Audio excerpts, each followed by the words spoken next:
which he expressed regret over the matter and took on board public concerns raised overseeing. A day after that, the chief of staff summoned him to the presidency to learn about what transpired. The invitation was honored by Mr. Sammy Gyamfi. He indicated to the chief of staff what his side of the story is, what explanation there is for what we all saw in the video. At the time, President Mahama was out of the country, so he had to be briefed on the discussions held with Mr. Sammy Gyamfi by the chief of staff, and he has been briefed. Now, the view is that to begin with, the presidency acknowledges Mr. Sammy Gyamfi's immediate act of contrition and the acknowledgement of the need to express regrets over that incident.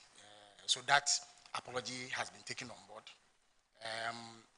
You do recall that when President Mahama launched the Code of Conduct, he said that one of the remedies for any potential breach was a public apology. He also said one of the potential remedies was a caution from the highest levels of government. After the interaction with the chief of staff, the chief of staff cautioned him, having acknowledged the apology he made. He cautioned him and impressed upon him to take on board public sentiment and act in ways that reflect public expectation. The chief of staff also took the opportunity to reissue the same caution that the president had sent to all appointees to be circumspect in their conduct. There may be things that may be commonplace in our private lives, but once you become a public official, you need to be sensitive to public expectation, and therefore that ought to guide the way that you order your steps. So in view of that, presidency does not believe that any further action ought to be taken beyond the apology and the caution. And we all take a cue from it and are going to do better in order to meet the expectations of the Ghanaian public. We value feedback. We are aware that Ghanaians expect high standards in the performance of our duties as public officials. We remain committed to meeting those high standards to ensure that we deliver the best of governance to our people who have been long suffering in the last few years under poor governance. So that is what I have for you. It is not deemed at this moment necessary to take further action beyond what has already been done. And Mr. Sammy Gyamfi has committed to ensuring that such an incident does not recur. I thank you very much. All right. Thank you very much, Shamima. My brother, Dr. Jean Kaseya, and his entourage, directors from the Ministry of Health, the Director General.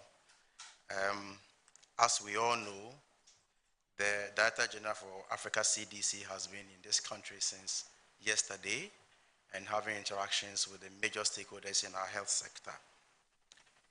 You know, his visit and the objectives of the CDC aligns very well with one of the priorities of His Excellency the President by putting in place robust mechanism to have robust healthcare system to be able to respond promptly to pandemics and epidemics to ensure that we have health security in this country.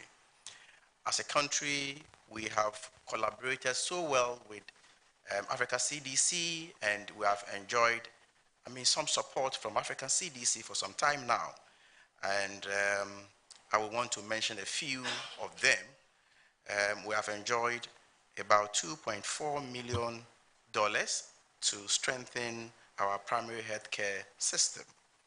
We are at the moment training, or we have trained about 400 epidemiologists, and it is by their assistance. They raised not less than $400,000 to train such people.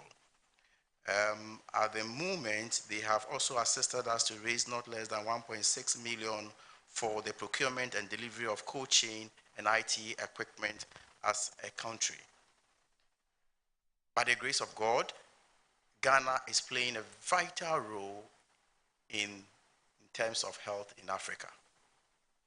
As I speak with you, the School of Public Health at the University of Ghana is currently serving as the sub-regional center for training epidemiologists, and our FDA is also at the maturity level 4, which is playing a vital role in promoting continental health security. Our National Health Insurance Scheme is one of the strongest health financing schemes within the sub-region. So other countries are also learning from us. So we are leading by example, not only the National Health Insurance Scheme, but at the moment, as you all know, it is His Excellency John Dramani Mahama's priority area to roll out what we call the free primary health care, which we believe that will catalyze or be a catalyst to arriving at the universal health coverage on time. Again, there's another innovation, which is the Mahama Cares. As we all know, the rate at which the NCDs are killing the people of this country is quite alarming.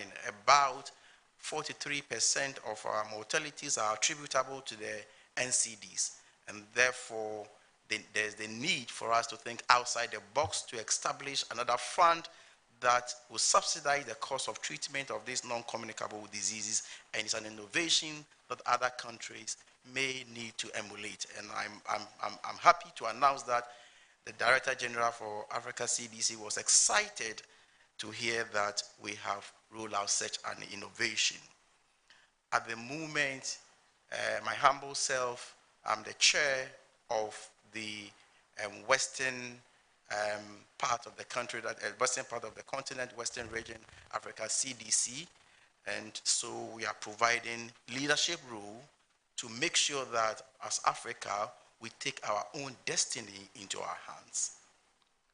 We think that we should not wait until we find ourselves in such situations before we put in place ad hoc measures. We must have robust measures in place already, and as the saying goes, it's a matter of when and not if we get ourselves involved in such a pandemic or epidemic situation. Again, irrespective of the above, we think that there are other areas that we can continue to collaborate well with Africa CDC going forward, and amongst them are the strengthening of epidemic intelligence through data sharing and cross-border surveillance, which of course I'm happy to announce that today we have signed an MOU with the Africa CDC to be able to share data and cross-border surveillance to help us strategically prepare in terms of outbreak of these epidemics or pandemics. Again, we think that we can also collaborate well with the Africa CDC to be able to stockpile emergency supplies. It is not at the middle of pandemic where we'll be thinking about where to get emergency supplies. We think that we can collaborate well to stockpile these emergency supplies. Ghana is strategically positioned at the moment to manufacture our own vaccines. As I speak to you now, we have established what we call National Vaccine Institute. And so we are well placed to produce our own vaccines. And we have other leading pharmaceutical companies who have taken lead in that respect. And as we all recall, during the pandemic, we have countries who looked into our eyes and told us that, look, not until they satisfy their citizens, they were not going to allow the export of vaccines into our country. And therefore, I think that we must learn lessons from that to be able to prepare adequately for any future pandemic. We also think that we should be able to build or scale up our primary health care services as we roll out the free primary health care. The Mahama Cares also needs some kind of collaboration for its sustainability, and it can also be an innovation that can also be emulated. As we all know, at the moment, the resources, the resource support from other partner donors or development partners are dwindling. We all know that we have been signaled that by the year 2030, we'll be exiting Gavi. Therefore, there is a need for us to find a sustainable way of financing our vaccines in this country. And it is one of the ways I think we can collaborate well with the Africa CDC to ensure that we have a sustainable sources of funding for our vaccines. And if we do, then other countries can also emulate same. I think that with the few ones I have indicated above, the coming of the Director General for Africa CDC will help expedite action on these areas. We can collaborate, and I believe that as Africa, we must all be united. We must see ourselves as one people with one agenda or a common agenda, so that we ensure nobody, absolutely nobody, can ensure better than us that we have health security. And I'm very, very clear in my mind that the visit of the Director General will be a blessing for all of us. Thank you very much. The best ministers of health we have in Africa are not medical doctors. And I say that because I believe on that. Some of our colleagues I meet who are ministers of health, who are not medical doctors, they are doing a great job. You see, he said everything I wanted to say. What do you want me to add? But the only thing I will add, everything is coming with vision when you are a leader. I'm so impressed by President Mahama. This is why I told him I will come to visit you in Ghana. And I want you media to say that someone who came from the African Union, someone who's the leader of health in Africa, is impressed by what Ghana is doing. I committed today to draft an article that will be published in the Lancet. What is the difference between the ordinary thief and a political thief? Number one, the ordinary thief steals your money, your bag, your watch, and your jewelry, isn't it? But the political thief steals your future, your career, your education, your health, and your business. Number two, the hilarious part is that the ordinary thief will choose whom to rob.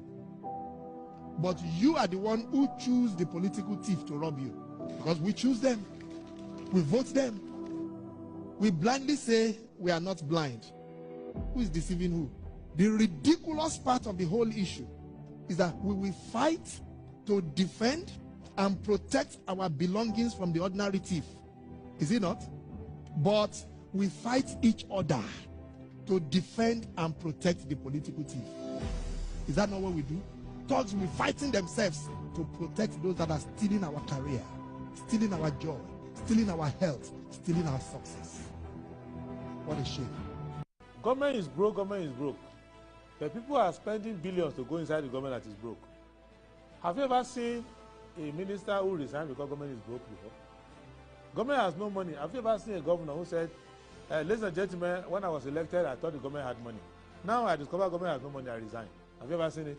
Government has no money, but they are bringing money out at election time. Where is that money coming from? So they are lying. What is happening is that there are two types of wicked people in government. Type 1, they eat current money. Any money they find in government, they will eat it. They are wicked about that one. There is type 2. Type 2, they eat current money and future money. They will say, my term will end next year. When I leave, how will I eat money? Let me borrow money now and borrow money of the future and eat it now.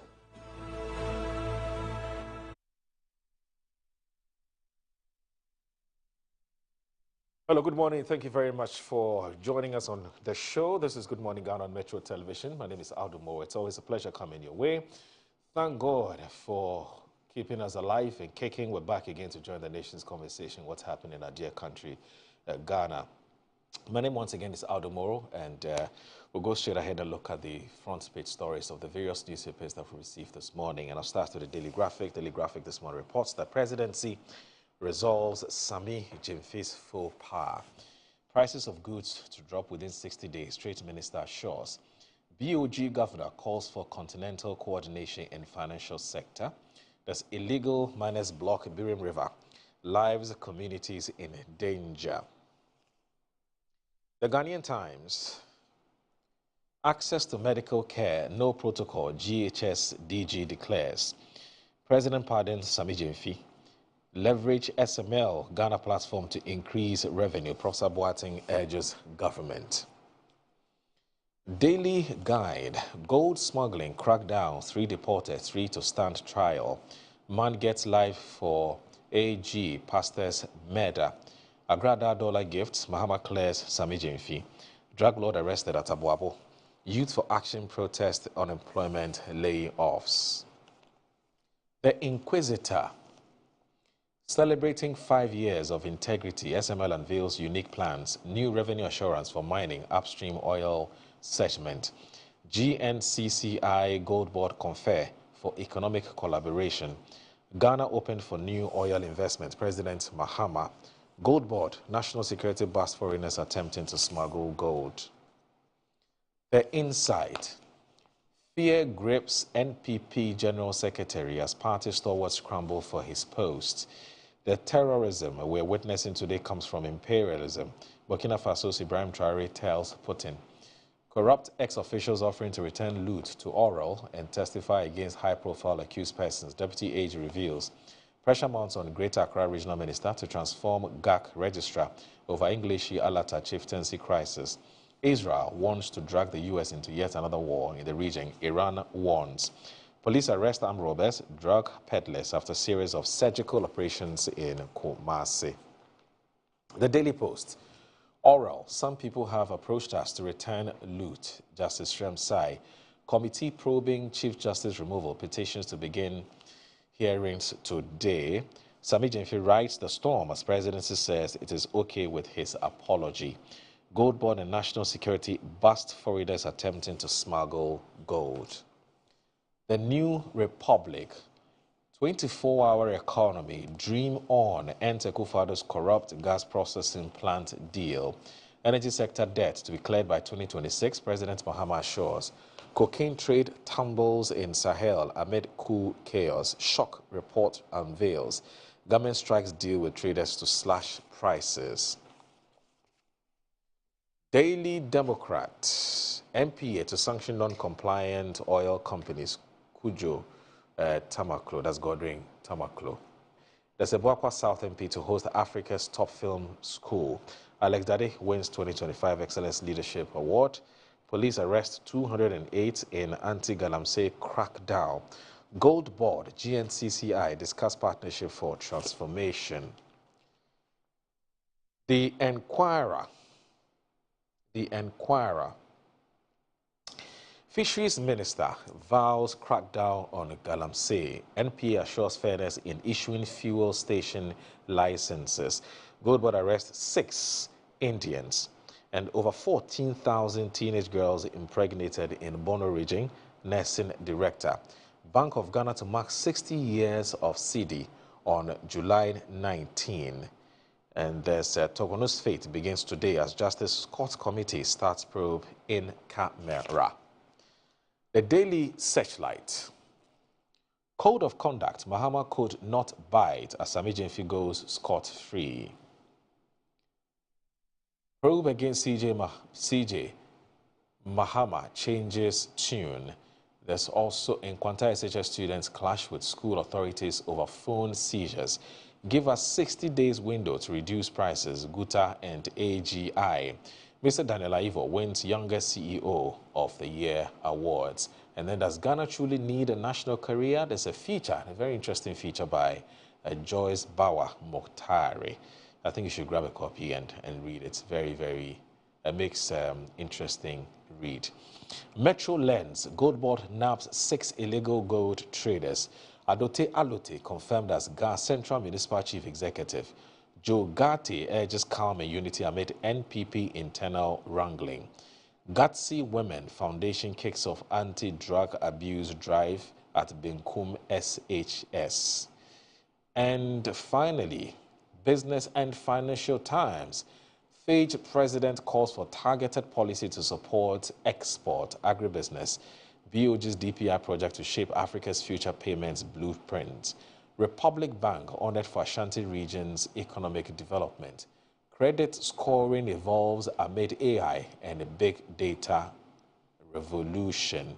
And COPEC flags mammoth losses in upstream sector, says we, as in Ghana, produce 100,000 barrels, report 60,000, translating into 835 million for the 100,000 and $450 million US for the 60,000 in annual losses. Urges SML Ghana's real-time monitoring system. And also SSA Central Bank's targets lower remittances cost. So that's it for the front page stories of the newspapers we received this morning. I'll be right back with my guest on the show. Please stay with us.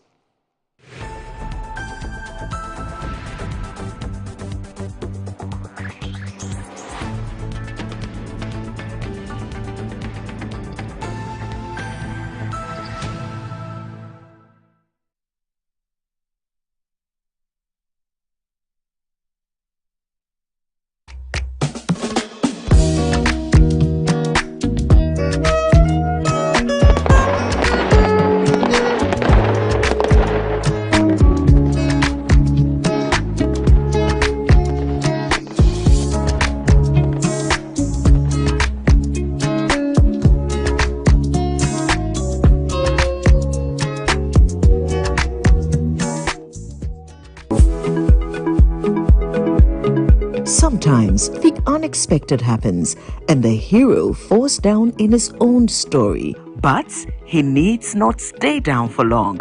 Cosmopolitan Health Insurance is your trusted health partner. Whether an individual building a business, with Cosmopolitan Health Insurance, your medical care is our concern. For the best health insurance solutions for corporate institutions, groups and associations, families and individuals, choose Cosmopolitan Health Insurance from our over 700 accredited health service providers nationwide. Call us on 0302 540 668 or 0501 678 547 for all your health insurance solutions. Cosmopolitan Health Insurance, your medical care is our concern.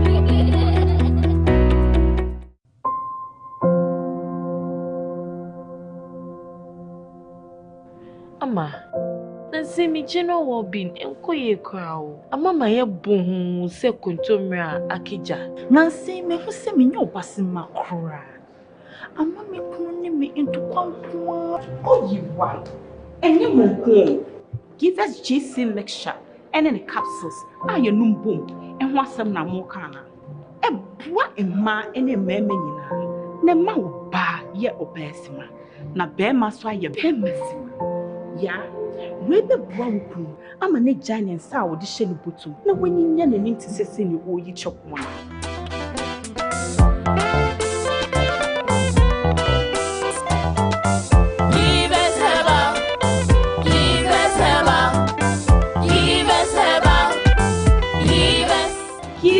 GC mixture and castle.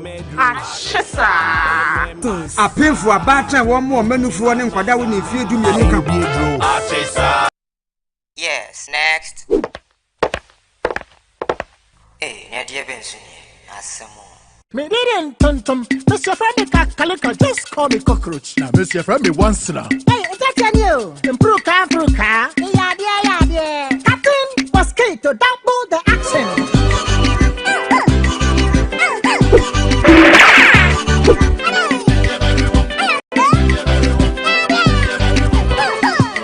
Sasso spray, Mr. Freddy Sasso quell. Yeah, go to my Sasso.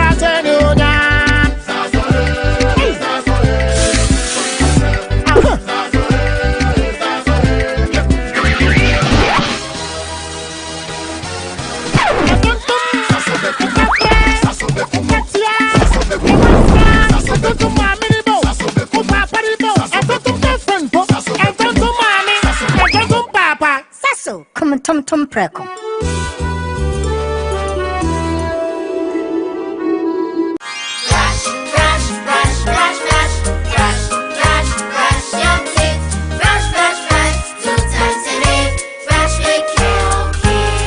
Hello, my friends. My name is Calcate Toothpaste. Wow. I was made to be gentle on your gum, but protected. I will protect your teeth from cavity, make your teeth whiter, stronger, keep your mouth fresh all day. And best of all, I'm strawberry flavored. So put on a smile and try me. That's amazing. Just try me. That's my job. If you say so, jump on my brush. Makes your teeth stronger, chicky whiter, chicky stronger. Yay! You did it! I'm glad you like your new toothpaste. Don't forget to brush both day and night. Calcate. Happy smile.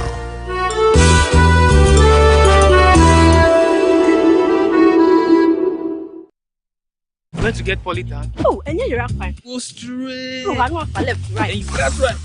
Ghana na ye wono. So when you do more, and ye data. Oh no! Abe, na here. Me pe Polytank ato. Enu nti na menu ya ba yo super bia be na ba yo. O food ke bia, e de entwa ye kura. Akuya bulambo kotoman. Emu ha. Like they take took my eyes. Go to the distributor and you give the original Polytank. You get a sound? Polytank. Papananka Sankasa.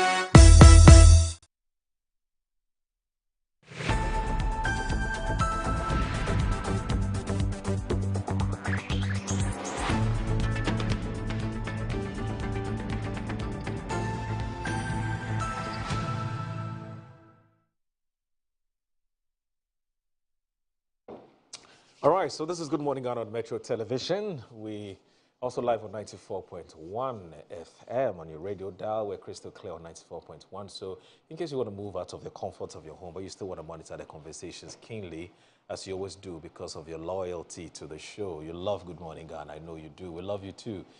Tuned to 94.1 FM. It doesn't have a name. It's just 94.1. So joining me this morning on the show, unfortunately today is just going to be one rep. There are some internal issues that we need to deal with. We'll try it. Hopefully we'll resolve that as quickly as possible. But today we have Eric Edem Agbana, who is the Member of Parliament for Ketu North. He is our guest on the show on Good Morning. And then from time to time we'll speak to some other persons via Zoom and take their thoughts on some of the issues that we're raising on the show today. Edem, good morning. And thank you very much for joining us on Good Morning Ghana. It's always a pleasure to have you join us. Well, good morning, my brother. Yes. It's been a while. Yeah, it's been a while. And I'm happy to be back on your screens. Yeah. Let me say good morning to you, your production team, and to the good people of Ghana. Yeah. Most especially people of Ketu North. Yeah. Mine. How are your constituents doing? Oh, we are doing well with very high expectations of the President John Dramani Mahama-led government. Okay. President Mahama, prior to the 2024 elections, visited our constituency at least 3 times, and he made a number of promises to my people. And so every now and then, when I engage them, they keep reminding me to remind the President and the government that we have a number of promises to be fulfilled. I believe that President Mahama and his cabinet are up to task, and they will deliver on every single promise that we made to the people of Ketu North and the people of Ghana in general. But people are asking, when are we going to see the construction of the road from Veta Junction, the WF road? When are we seeing the Joje to Ehi road? When are we seeing the Toko to Ho road and many others? When are we having the University of Agriculture, which is supposed to be an upgrade of the Ohabu Agricultural College to a fully fledged university? When are you implementing the many policies in agriculture to help our people? So yes, they are very expectant, and for me that is good, because it means that they have trust and they have confidence in us, and they have confidence in President Mahama. So we are just waiting for government to facilitate the processes to have some of these promises delivered. But my people are doing very well, the chiefs and people, and they have been very, very supportive. Very supportive. Okay. Yesterday, we were having a very interesting conversation about, you know, in the wake of the Sabi Gyamfi matter. Yes.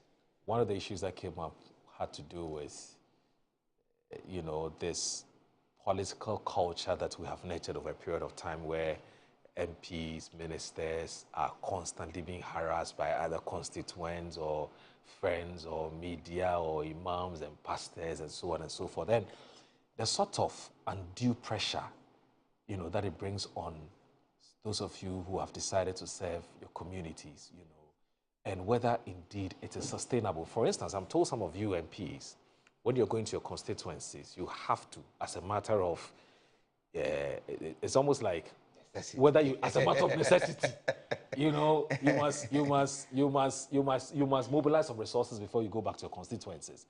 How daunting is that type of task? And I'm asking this question because you know where we're headed. Yes. Right? Okay. Yes. So how daunting is that task? And typically, what are the things that your constituents would want you to do for them? You know, is it bread and butter? Is it marriage issues? What is it? Well, Boro, how do you sustain it? I think that we need to have a national dialogue on this issue. Yeah. The role of MPs, role of MMDCs, and our ability to meet the many financial requests that comes. I look at it from two ways. Okay. The positive note is that I believe God has elevated us or given us the opportunity to serve him by serving mankind. And so when people call you that I am in the hospital and I need 300 cedis to be able to buy drugs, you see it as an opportunity to directly save lives or impact on the life of the person asking. When people come to you for school fees, but for your support, they may have dropped out of school. When you do that, all you get, I think that is a blessing because it's an opportunity to invest in people, and forever the people will know that this leader invested in my education and all of that. That's why when I had the opportunity as MP, the first thing I did was to launch a scholarship scheme, and so far we have spent in excess of 1.5 million Ghana cedis giving out scholarships to more than 400 tertiary students. The last time I mentioned the figure, somebody thought maybe I was exaggerating or embellishing it. And I said, look, here is the data. The number of banks that we made payments, so I can pull all the data for you to even display on your screen. The ones that we paid at Fidelity, ones we paid at GCB, and all the other banks. So all the students and their contact details, everything, student numbers are there. So on that note, I think that, yes, the people need help. And also because of how our social structure is. You know, somebody is in desperate need for support. Yesterday, there was a case I was dealing with at the Ridge Hospital where a constituent of mine in a very critical situation. You know, when you are called for such life-saving activities, sometimes, yes, it may come with so much pressure, but you just have to do it because if God has blessed you, you have that opportunity, and the blessing is to also bless other people. But the negative is that some people exploit this. Some people take advantage of it. So sometimes you go to your constituency, you wake up in the morning and somebody is in your house asking for 30,000 Ghana cedis. You ask for what? Says, I want to buy a car.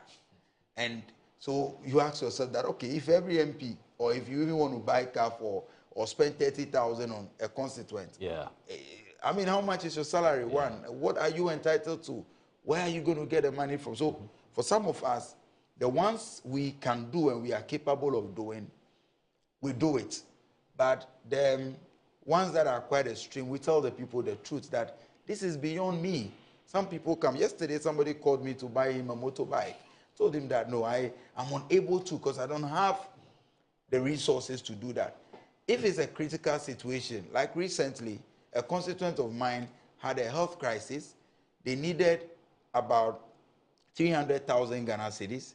They did some GoFundMe, but they were left with about 150,000. I couldn't support personally, but I called on a friend, and he came and supported with 150,000. And so sometimes, if it's a critical situation and you know that really the person needs the support, we go all out to go and help the person. But when you come to me and you tell me, for example, that you've gone to borrow money from a credit union for your business and you have defaulted and you need, you want the MP to come and pay 20,000, 25,000, 10,000, all of that. Those ones, some of us think that then people just want to exploit your generosity, and people want to take advantage of the fact that you are kind. So we handle it in our best interest. But I think that we need to have a national conversation on this and properly educate people to understand that even what MPs are entitled to. Sometimes I think, and when I entered Parliament, I told one of my seniors that maybe it's about time benefits that MPs are entitled to, we publish it and make it public. Because some people are of the view that in Parliament you have endless access to all the resources in the world. But I tell you that a lot of MPs are struggling. You see, so sometimes to run programs, we have to rely on the benevolence of other people. You have to go pitch your ideas to people and businesses that are willing to. So, for example, my scholarship scheme, at the launch, I mentioned the names of the individuals and companies that came on board to support me because I want to be very transparent. Because if I tell you I spent 1.5 million Ghana cedis for scholarship, you ask me, where did he get the money from? Absolutely. Where am I going to get 1.5 million? In fact, the common fund, MP's common fund for the whole year will not be up to that amount. MP's common fund for 2 or 3 years, maybe even the entire 4 years, may not be up to that amount. So I needed to fall on friends, your network, write letters, appeal to companies and say, look, use your corporate social responsibility to invest in this scholarship scheme, and then my personal contributions as well. So we need to have a conversation on how to manage some of this because many MPs are struggling. When you go to an MP's home in the morning, typically, you may see no less than 100 or 200 people waiting at the gate. And out of these 100, say 100, 95% are there with a request. But like I said, for some people, they genuinely need the help. Some also just take advantage of the fact that, oh, he's doing it for others. And so even when they don't have the need, they come with all sorts of requests. But I see this as a mission, and I always pray that God should empower me to be able to help those who really need it, those who really need it. And so sometimes you may hear, oh, we went to the MP asking for 2,000 for something we didn't get. But right after we had somebody went for money to pay the fees or for a health crisis, and maybe the MP has given them 5,000 or more. We have to prioritize what is really important, and we should be able to discern what is a need and what is a need and what's the person. I mean, like I said, some people just think that they also have to have a bite of it because they assume it is a national cake, but it is not. I can give you another practical example. Moro, since I was sworn in as MP on the 7th of January 2025, we are yet to receive any common fund or any allocation for the constituency. But we are working in the constituencies. How are we doing that? We've not received any fund, any allocation that this is for development in your constituency. But we are renovating schools. We are embarking on various projects. We are drilling boreholes. Just this week, I went to donate some computers. We have organized health screenings. We sent eye specialists to go treat people. More than 2,000 people benefited. How are we doing all of that? And there's no fund from central government for all of these things. And so MPs are really struggling. They are doing their best. But we need to have a conversation on how we place some burdens on MPs. Every church embarking on the project believes that the MP must make contributions. And I have more than 300 communities in my constituency.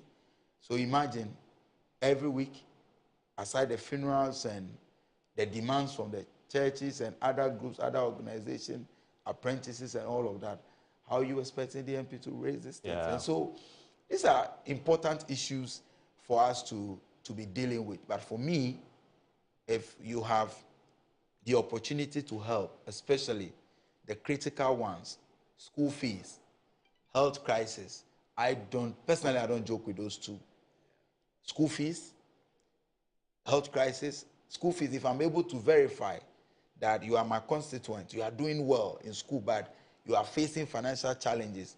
But even if I don't have the money, I can call you and say, Moro, Charlie, I need some 2K, 3K for this constituent of mine. You understand? Yeah. So those particular ones, I'm very particular about it. But the very extra ones, MP, I want to travel. I want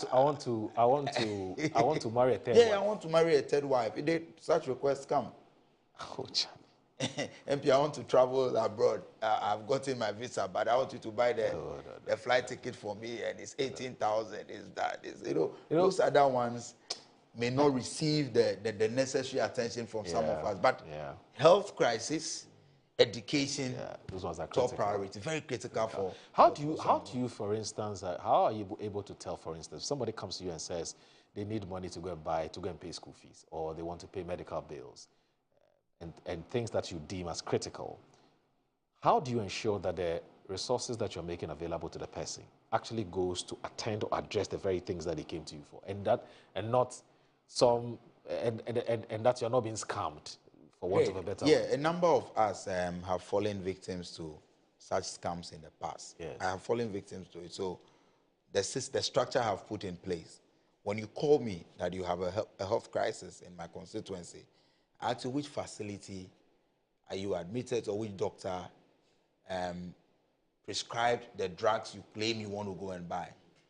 And I have my guys on the ground. I have my research assistant and my AA, and I'll send a contact that speak to them. They will quickly verify. Okay. They will verify, and when we verify that, what you're saying is the truth, we will support.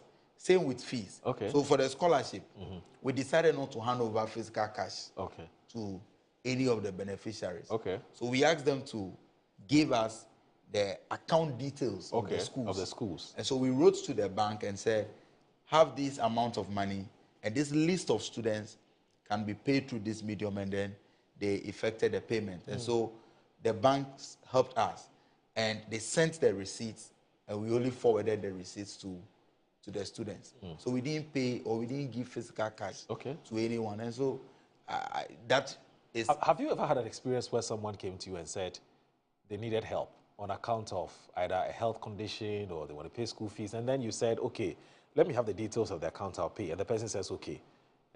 Many times. Many times. Yes, sometimes somebody, I recall not too long ago, a gentleman came to me and said he had applied for the scholarship, he wasn't selected, but they are about to sack him from school and whatnot. So I asked, which school?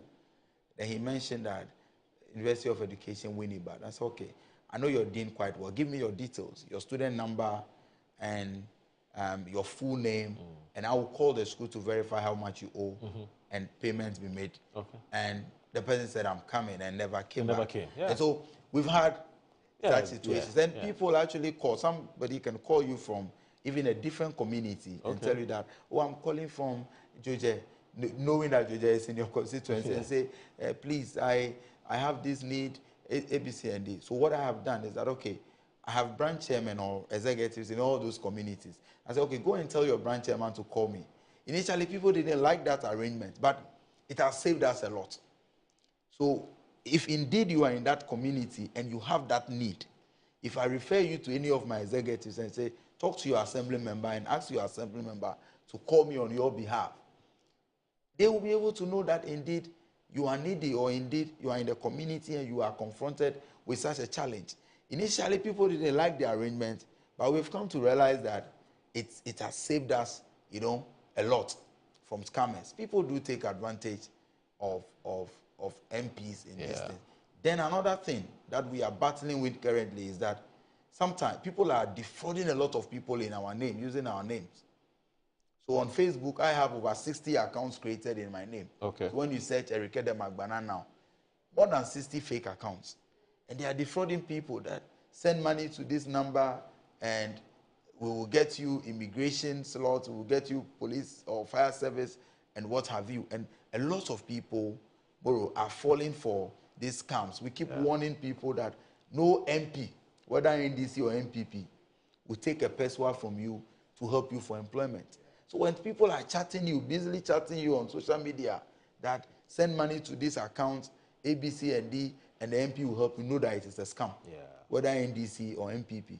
No NDC MP, no MPP MP, no independent MP will take money from you to help you or support you to get jobs. So people should stop falling for. Have you ever had any of your constituents or any of your friends that you extend a helping hand to, or any person, could be an imam, could be a chief, could be a pastor, could be a media person, whoever the person is that calls you from time to time, say they need your help? Has any of those people bothered to ask you, how are you able to find the money to take care of all these people who call you to say they need one form of help or the other? Has any of them ever been bothered? I mean, apart from people who are close to you, who see the enormity of the tax and the number of requests that comes in regularly. You know, I had a discussion with somebody recently, and I gave the person my phone that go through my first 20 messages, and I can do same for messages on WhatsApp. Almost every call that comes, almost every message is a request. But like I said, it is because people need their support. But the false assumption is that the one making the request assumes that he or she is the only person asking. So when you receive a call and the person is asking you for 500 cedis, and you even say you don't have, they don't believe you because they think, a whole MP, 500 cedis. And especially when they see you driving a Range, I was going to say a V8. Even makes it worse. Yeah, they feel that you are there, whole MP, you say you don't have, or when they see you on TV. Those of us who appear on TV, they think that we have all the money and all that. But you see, the challenge is that you are asking for 500, and you think that the MP must have it at all costs. But the MP may have been receiving 10 or 20 of such requests in a day. So 500 times the 20, you are talking about 10,000. If you do that every day, you are in excess of 300,000 every month. So the requests are many, but like I said, you just learn how to manage. I am happy when I know I'm helping people who genuinely need it. help. I see that as blessing. And your point is there are people who have resources, who are looking for people who have good causes to spend on those, to spend their resources on those good causes. And so when they find you credible, you have integrity and transparent. Yes. So they are prepared to spend their resources on you. Yes. So that you then would in turn spend it on persons who need it. Exactly. And that's how you come in. But the other thing too is this. Do you sometimes fear as politicians that your ability to stay in power, is intrinsically linked to your ability to give people physical handouts? Because sometimes I get the impression that you can build the roads, you can build the hospitals, you can build a mosque, you can do the infrastructure work, you can roll out social intervention policies. But you politicians have this morbid fear that if people approach you for some kind of financial help and you don't give them, your ability to sustain your hold on the power that you're enjoying, it then becomes endangered. Is that a genuine fear that sometimes you politicians have? Personally, I don't have such fears. But I know many of my colleagues who entertain such fears out of experience. And on this note, I want to commend use the opportunity to thank the Minister for Interior, the Honorable Muntaka Mubarak. He gave us an advice during our orientation and on how to manage these things. And I can say it really has guided me in doing these things. He told us that, look, those who come asking, those who come giving you pressure for personal needs or handouts only constitutes a portion or a small population of your constituents. So at the end of your 4 years, you may have supported the same people over and over again, but if the community does not see their roads, if they don't see the schools and all of these other things, the trust and the confidence in you drops. Because just as you have people who may be influenced by what you give them on these handouts, there are also many people in our constituencies whose only concern is development. So you must learn how to balance the two. So while you are doing this personal, meeting these personal demands, it is also important for you to focus on the work, which is to be an agent of development. Okay. That issue of fear, it plays out most, especially in internal primaries. Okay. Sometimes somebody is going to be campaigning against you, saying everything to tarnish your image. All right. But what people don't know may be that the person came to ask or make a personal demand for something that, for want of a better word, let me say, is even unreasonable. Right. But because you couldn't meet that need, the person will not tell the constituents that I am against Moro because I went to ask him for 10,000 cedis to take a third wife. Yeah. But the Ugo MP is not kind, he is this, he is that, and all these other things. So you just have to learn how to manage the two. And I'm happy that when I came in, many seniors have been of help to me, and they are guiding us to learn how to balance the two, so that at the end of the day, after your 4 years, you can account not only for the personal supports or investment that you have made into the people directly, but you can equally account for developmental projects in the constituency, and that's what we are trying to do. Okay.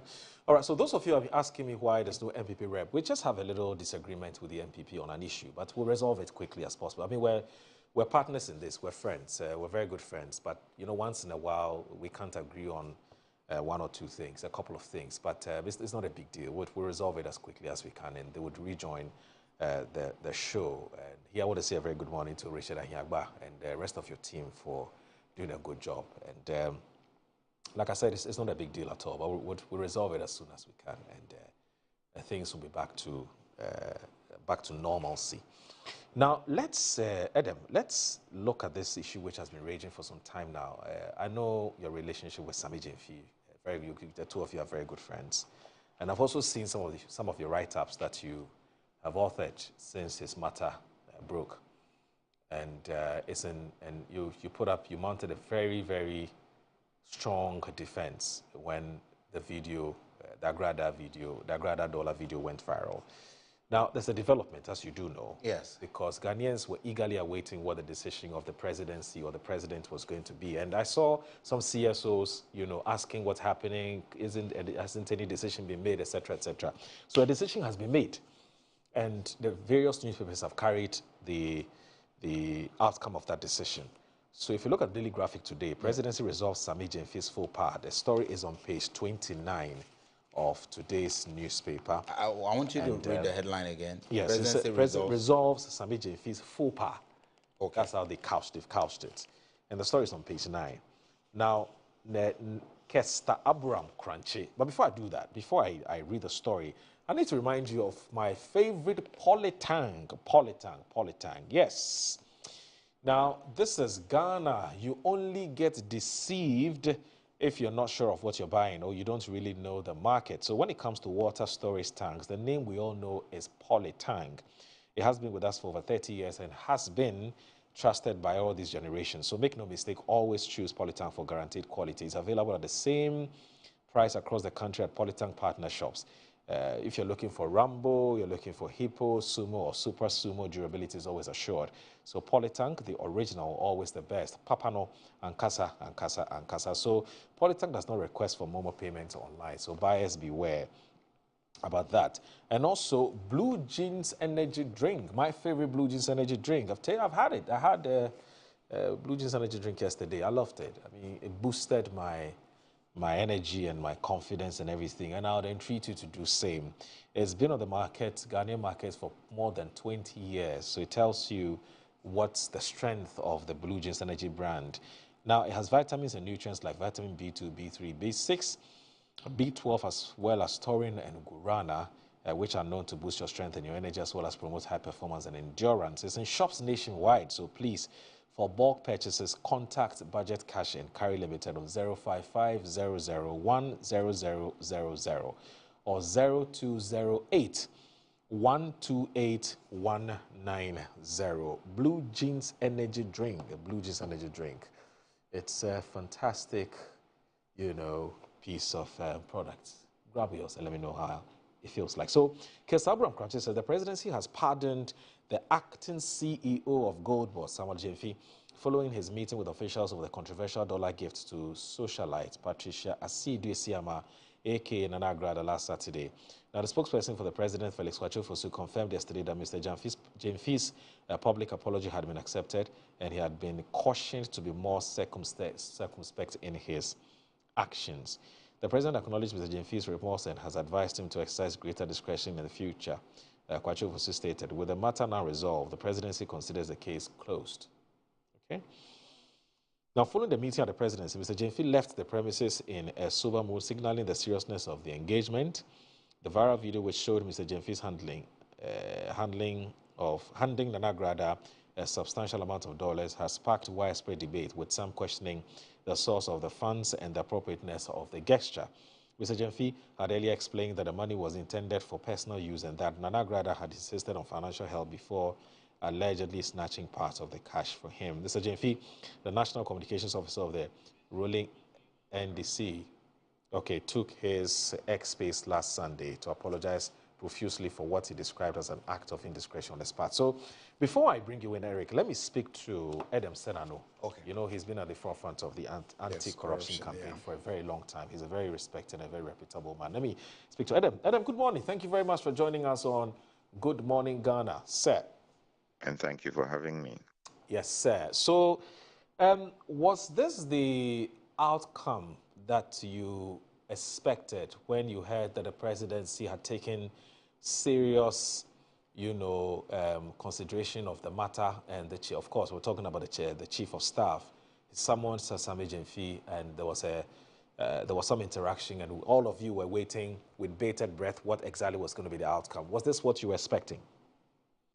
Well, yes, and not because that is the ultimate, but much more because there were limitations based on the existing law and specifically the executive policy, which is what I call the Code of Conduct that the president inaugurated. That Code of Conduct didn't have anything that captured incidents like this, to the extent that you could then move to the next step and say, you are going to pick this sanction or that other sanction. And so I was clear in my mind that the best case scenario was going to be a caution at this point.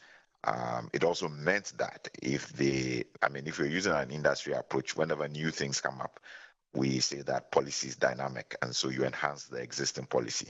So it's an opportunity for them to make sure they have something there that perhaps talks about bringing government into disrepute, or talks about opulent lifestyles and requiring lifestyle audits, just to cover this kind of thing. So I wasn't surprised at all at what had transpired, but I was happy that it was not trivialized nor swept under the carpet, that they did take it on board and formally came back to all of us that this is the position.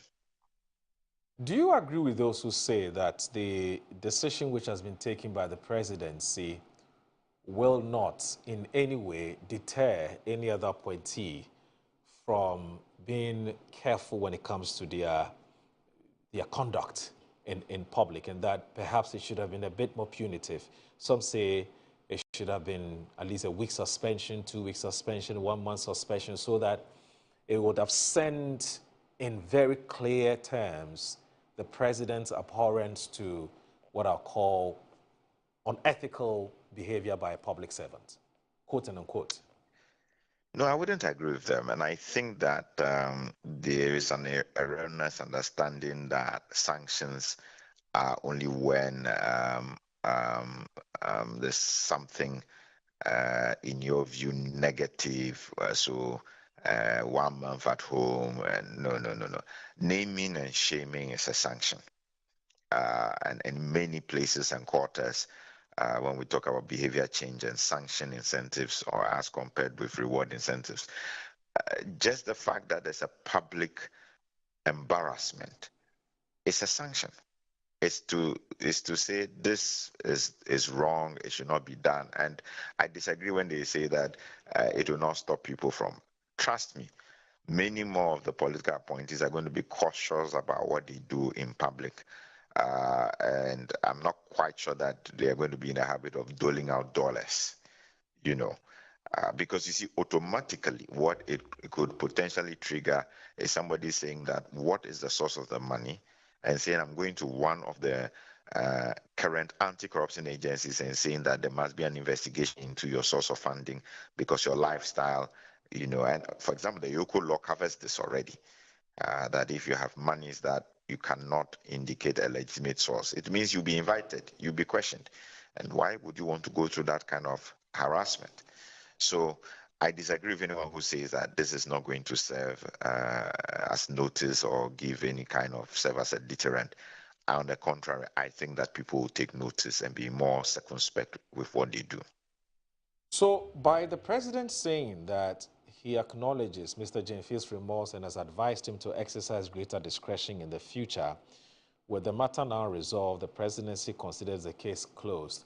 What's your understanding of this? Is it that the presidency acknowledges that something wrong has been occasioned, but then because of the remorse which has been shown by Sammy Gyamfi, so he's been forgiven, or it is that, well, it's not a big deal, except that Edemson Anu and his colleagues and his ilk are complaining, and so, let me just allow sleeping dogs to lie. What's your understanding of what the president has said? Because there's all kinds of debate even on social media as to how people are interpreting what the president has said. This is a very, very intelligent question. Let me put it this way. I mean, I myself have been asking myself, so what really was this about?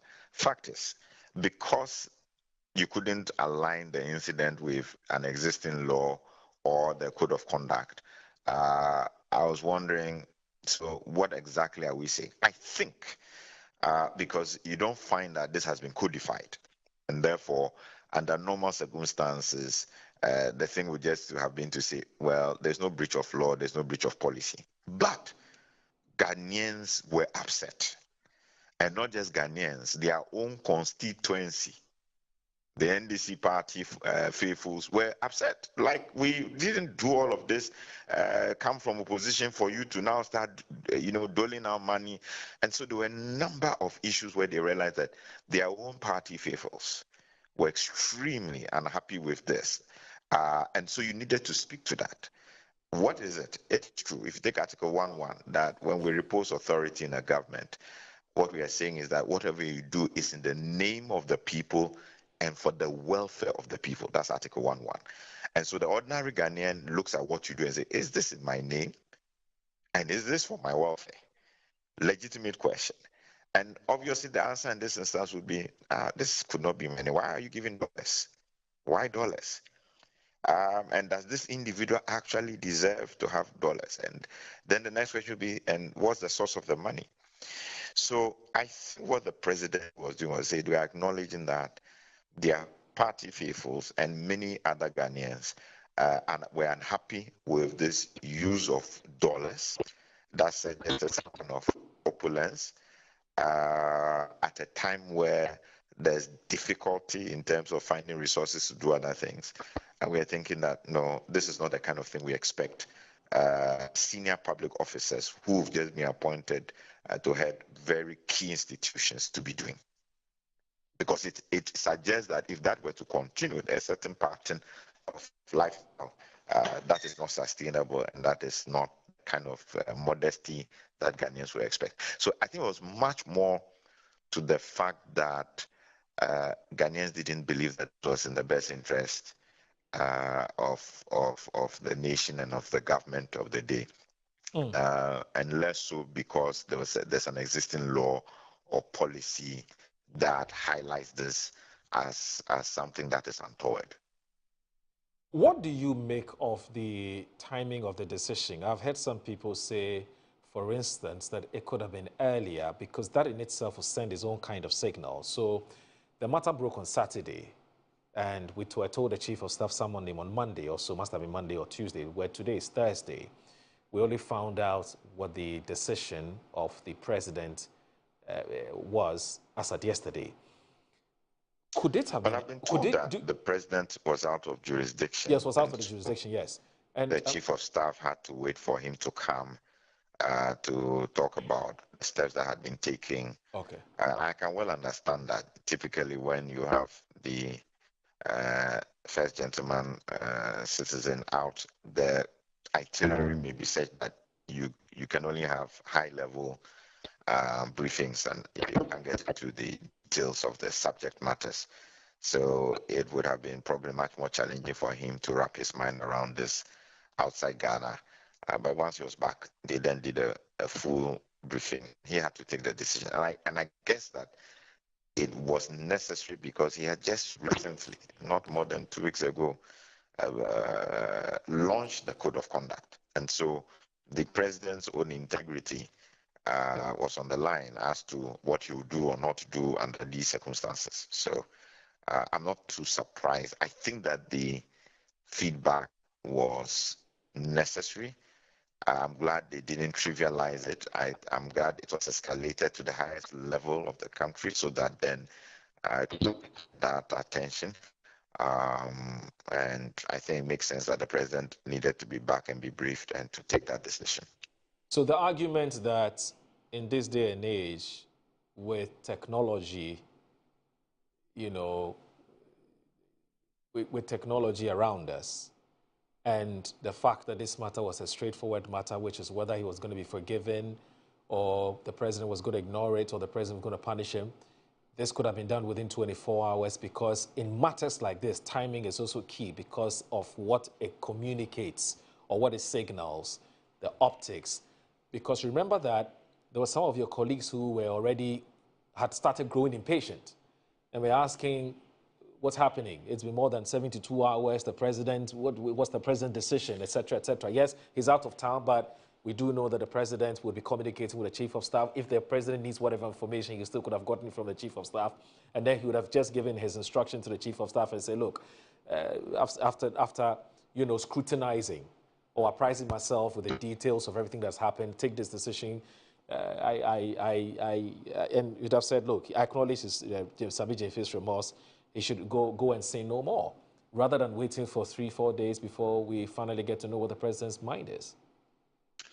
Well, I'll still disagree. I mean, I do a bit of travel, and trust me, I've discovered that, out of town with an itinerary, things that have already been outlined hour by hour.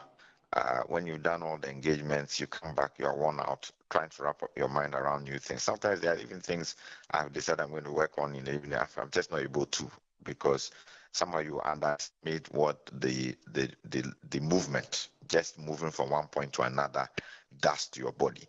I think that we will be underestimating what it is that the president had to do now and what engagements he had to assume that it was as simple as, okay, just look at it and that the space was afforded. You don't know how packed that itinerary was. I think that making it slowly in this instance to be sure he got it right, especially because this was something that was new. He had just launched the Code of Conduct. I think that for me, being painstaking in drawing the conclusion was important.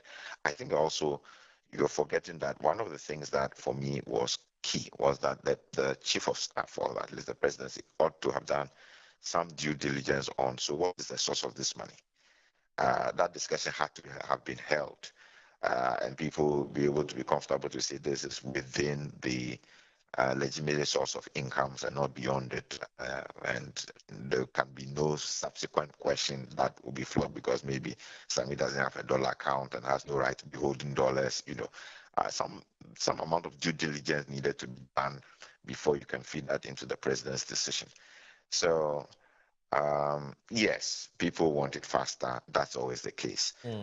But I've learned that when people want it fast, that's the more reason why you should be very cautious, get it right, so that when it comes out, you don't get a series of being flawed that you didn't think of this, you didn't cover that, this is questionable. That would be a much bigger issue than if you take your time and get it right. Okay. And it's I think the point is not as straightforward as others would want to make it seem. Now, but you have said that there's a bigger conversation that we ought to have beyond the Sammy Gyamfi, incident. Now, you are calling for a public officers bill. I believe I got that. A conduct of public officers bill. We call it a COPO. COPO, the Code of Public Officers Bill. Exactly. Code of Public Officers Bill. Officers Bill, yeah. What is this meant to address? What is this, and what is it meant to address? So, I mean, there are lots of things that exist. There's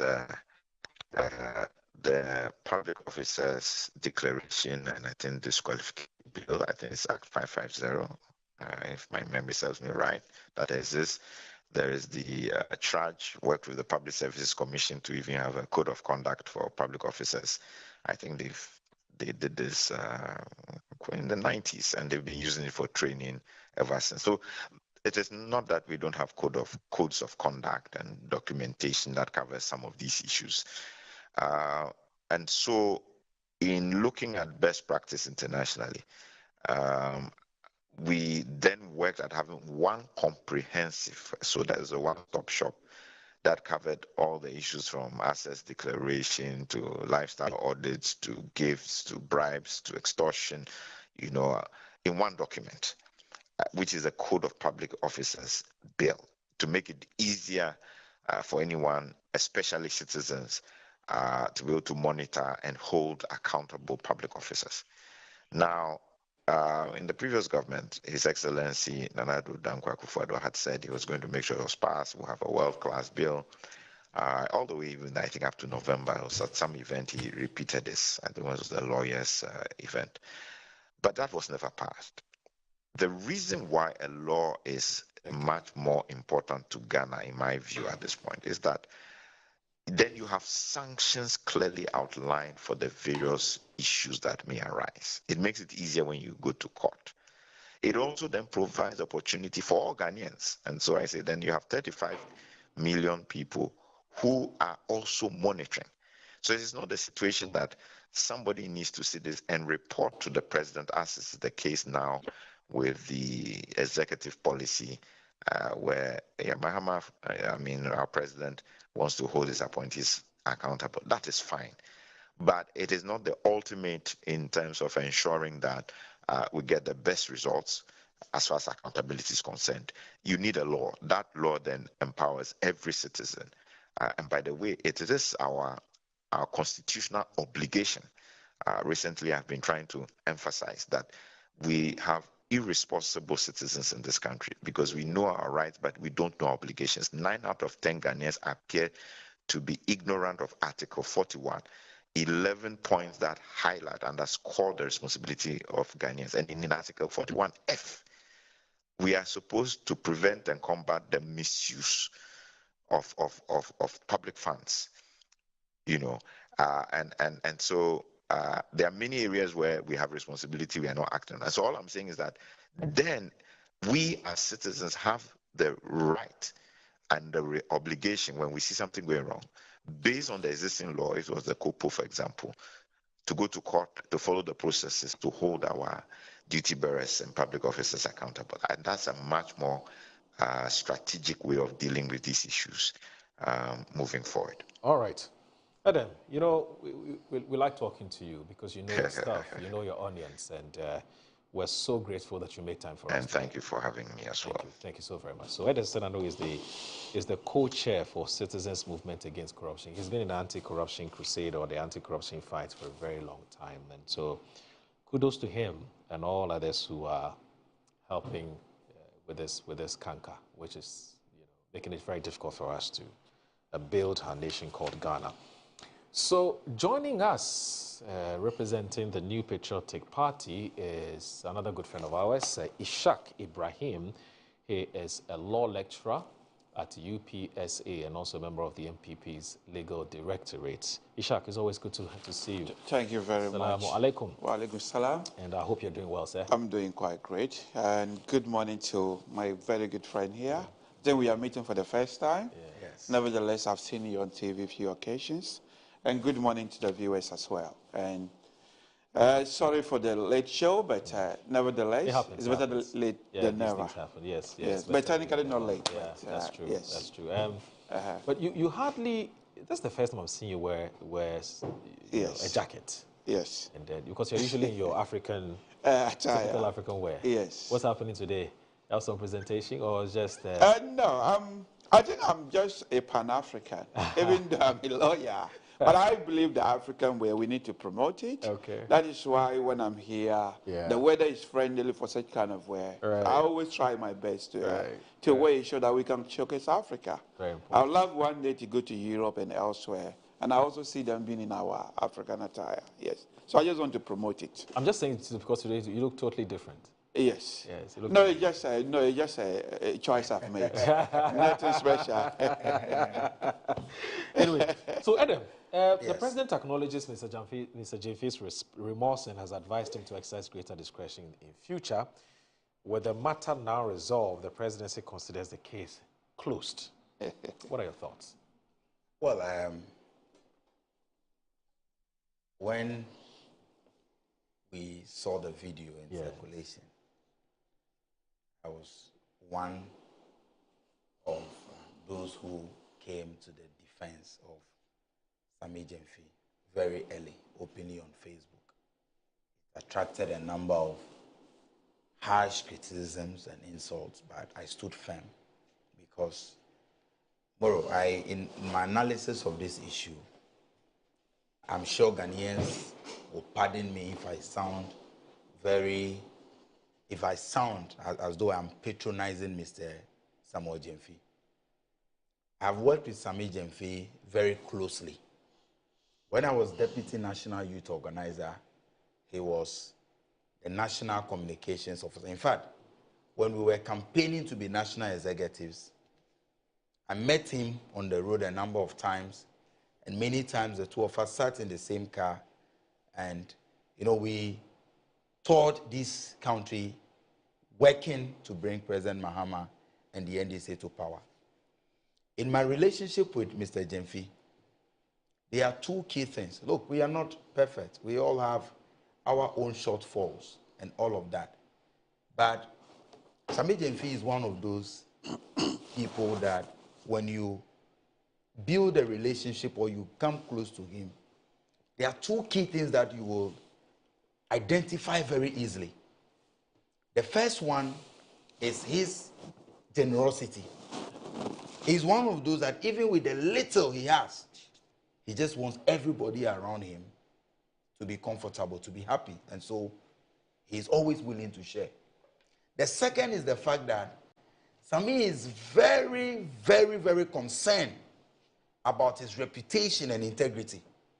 And so even at midnight, when you call me and you tell me that you have heard Sammy Gyamfi is involved in any act of corruption, I'll tell you that others can, but not Sammy Gyamfi, because he is very cautious. And there are some things that I wish I sought his permission to say on this network.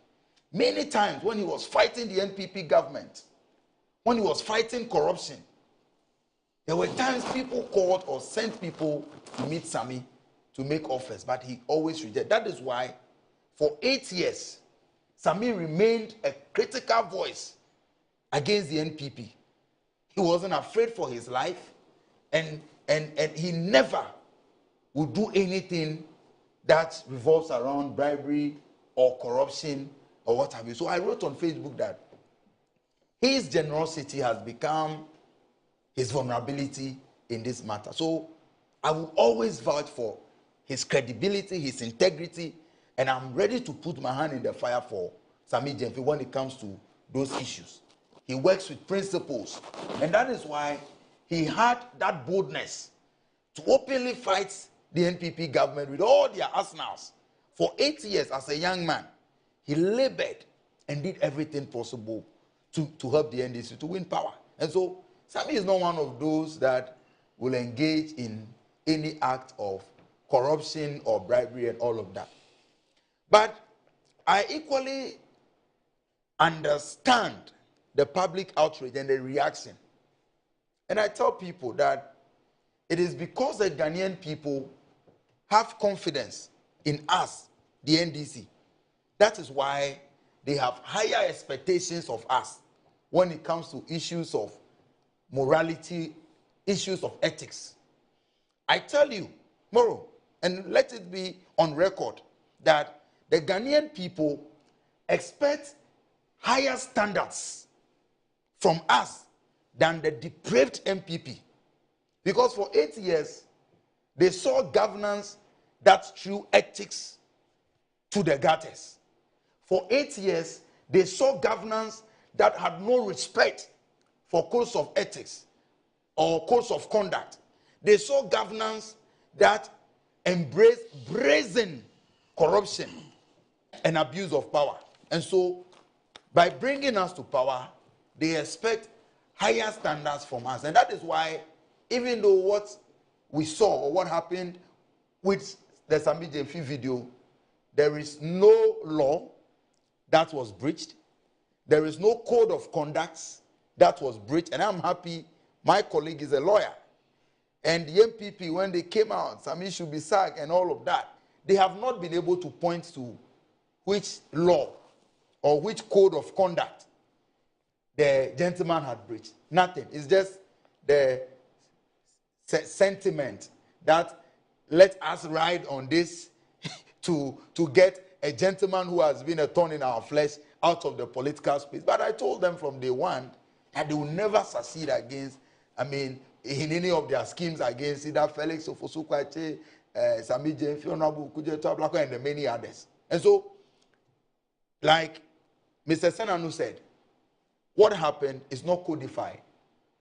But again, the gentleman, because of the respect he has for the Ghanaian people, came to apologize that if my actions, my indiscretion, incurred some anger or led to some displeasure among you, I am sincerely sorry. I was only being at my general's best. That for me is key, because he had respect for the Ghanaian people, and that is why he even apologized, even though he did not engage in any illegal activity.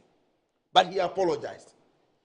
Again, President Mahama and the government has shown us that indeed they are committed to the fight against corruption, and they have respect for the good people of Ghana. That is why, beyond the apology, he was summoned by the chief of staff. Now, when the chief of staff summoned him, he listened to his side of the story and waited for the president to come take action. The president says he has been cautioned. After the caution, MPP people are in town shouting that he has been cleared, he has been pardoned. I think it's important, and I think many of the media houses even got the reportage wrong. And let me use the opportunity, your platform, to explain the difference. There is a clear difference between pardon, between clearance or clearing a person, and between and caution. These three, caution, clearance, and pardon, are not the same things. So the media houses that are reporting it, some are reporting it as he has been pardoned, some are reporting it as he has been cleared, others are, they are getting it wrong. And let me explain the difference. Moro, in many jurisdictions across this world, caution is a form of punishment, especially for minor misconducts. Every jurisdiction has caution. Even in our schools, caution. In institutions, caution. And so they will tell you that he has been cautioned. Clearance is when an investigation establishes no wrongdoing. And so there was even no need to apologize at all.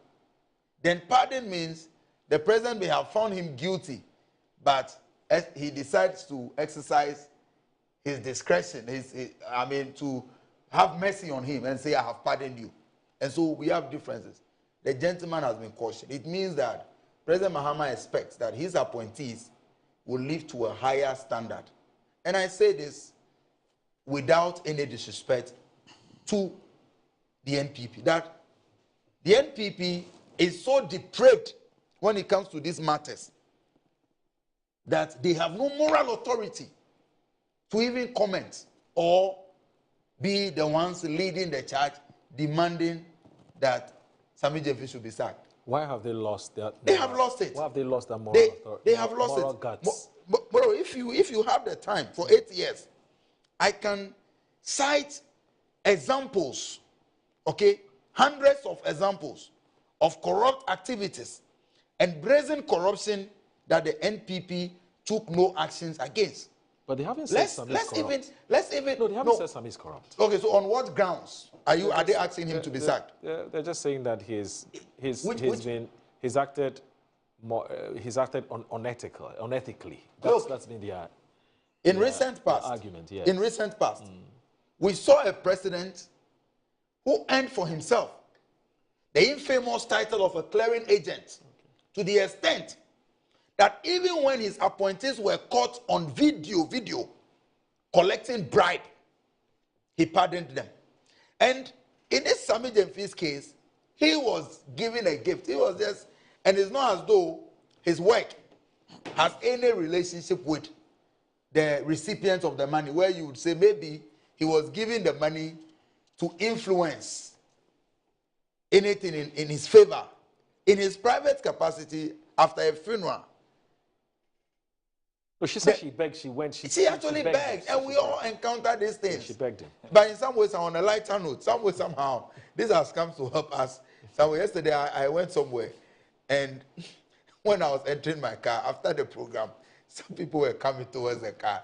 Now, I'm waiting for the boys, and I said, hey, please, I don't want trouble. And then we all laughed. But that's on the lighter note. But we all know that this is everywhere. You see people approaching you for gift. And it's not like Sammy Gyamfi was collecting a bribe or he was giving a bribe. He had just gifted somebody who was pressuring him for money. Even when he was counting the money, you saw the aggression with which she snatched the rest of the money from him. So you could tell clearly his private business had nothing to do with Gold Board, wasn't in the office of Gold Board, captured and all of that. And conversation had nothing to do with Gold Board. But we saw on video appointees who were mandated to fight against Galamsey, having conversations in relation to the sector, and were seen taking money. Even those ones, they were pardoned, they were cleared. And you think that they have the moral rights to talk about this issue, this corruption cases? Like I said, the NPP is not the standard. Right. And that is why we are grateful to the president that beyond the apology, he took steps again to get into the issue.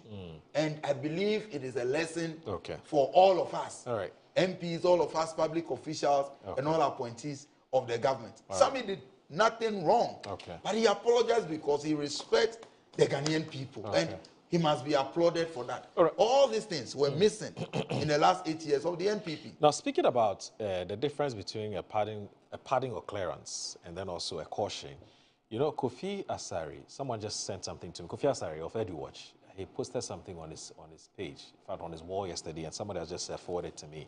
The educationist? And, yes, the educationist, EduWatch. And this is what he's written. He says, the president's action against Sammy Gyamfi. He said, the video of the presser from the presidency indicates that Sammy Gyamfi has been cautioned in line with the code of conduct. This is welcome. Then he continues to say, a caution is a form of disciplinary action in many codes of conduct, usually for minor misconduct. Therefore, the president's caution to Sammy Gyamfi means disciplinary action has been taken by the president. This is different from a pardon or a clearance. A pardon means the president established wrongdoing but decided to forego the sanctions. Clearance means the president found no wrongdoing at all. Media houses announcing clearance and pardon may seek guidance. Agrada can return the cash to my dollar Momo. Lessons should be learned by all. To those who insulted Meriada, etc., for calling for action, your eyes die. The president knows better and has duly acted. To those who said we hate MVSG, including the Medina MP who broke my heart, no, if you continue to use the party emotions to guide your thinking in government, you will join us in opposition soon. This is finished. That's from Kofi Assange Watch. Yes. So a country like UK, okay, in a jurisdiction like the UK, they use caution to for people who have admitted guilt for minor crime. Caution. So it's a form of punishment. Right. And sometimes when you have accumulated. So was he cautioned or he was pardoned? He was cautioned. He was cautioned. So he has done something wrong. No, and I'm saying that. The because wrong. You just saying no, yes, and I'm saying that. Minor crime. Yeah, and I'm telling you that. No. So you see, lawyer. No, it is important for you to pay attention. My point is that. My point is that the gentleman did not do anything illegal. So why? And that must be established. Caution because, like I said, the president expects, and you are a lawyer, you know that it is not everything that is maybe unethical or that is wrong, that is illegal. For example, as we are on this show, I can decide to walk out of the show before the program ends. It is not illegal to do so, but it may be wrong. So my party can caution me that why did you embarrass us? Why did you leave the program before the closing time? So when the party cautions me, it doesn't mean I have done anything illegal. And it's important. So there are laws. Sammy did not breach any law. Sammy did not breach any code of conduct for public officials. Yes. But the way and manner in which the thing happened, the president thought that, well, this is not good for us. But that doesn't mean that he has established any illegality or any act of corruption. Yes. So he was cautioned that be careful in your dealings. Again, let me cite another example before you come in. As a member of parliament, I can walk to a drinking bar, decide to drink, get drunk in the bar. It is not illegal, is it? Right. Is it illegal? But it is not an attitude that is good for me as a public official. So when I do that and I am cautioned, it doesn't mean that I have engaged in any illegality. But it's just a general advice or a caution that be circumspect in your dealings moving forward.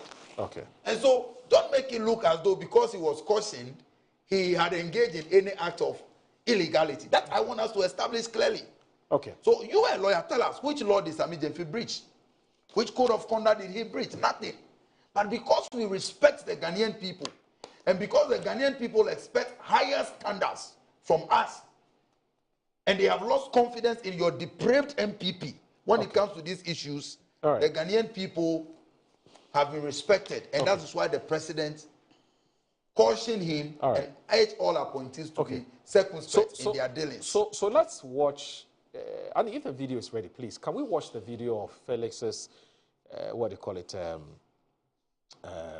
Felix's presser on this Sammy Gyamfi matter? We want to understand exactly how the presidency feels about what Sammy Gyamfi has done. So let's watch the video. It will put all of this in its proper context. The last few days, there has been some matters relating to the acting chief executive officer of the Gold Board, Mr. Sammy Gyamfi, regarding a video that emerged of some interaction with Agrada. You will recall that in the immediate aftermath of the emergence of the video, Mr. Sammy Gyamfi promptly issued an apology in which he expressed regret over the matter and took on board public concerns raised over same. A day after that, the chief of staff summoned him to the presidency to learn about what transpired. The invitation was honored by Mr. Sammy Gyamfi. He indicated to the chief of staff what his side of the story is, what explanation there is for what we all saw in the video. At the time, President Mahama was out of the country, so he had to be briefed on the discussions held with Mr. Sami Gyamfi by the Chief of Staff, and he has been briefed. Now, the view is that, to begin with, the presidency acknowledges Mr. Sami Gyamfi's immediate act of contrition and the acknowledgement of the need to express regrets over that incident. So that apology has been taken on board. You do recall that when President Mahama launched the Code of Conduct, he said that one of the remedies for any potential breach was a public apology. He also said one of the potential remedies was a caution from the highest levels of government. After the interaction with the Chief of Staff, the Chief of Staff cautioned him, having acknowledged the apology he made. He cautioned him and impressed upon him to take on board public sentiment and act in ways that reflect public expectation. The Chief of Staff also took the opportunity to reissue the same caution that the President had sent to all appointees to be circumspect in their conduct. There may be things that may be commonplace in our private lives, but once you become a public official, you need to be sensitive to public expectation, and therefore that ought to guide the way that you order your steps. So in view of that, presidency does not believe that any further action ought to be taken beyond the apology and the caution. And we all take a cue from it and are going to do better in order to meet.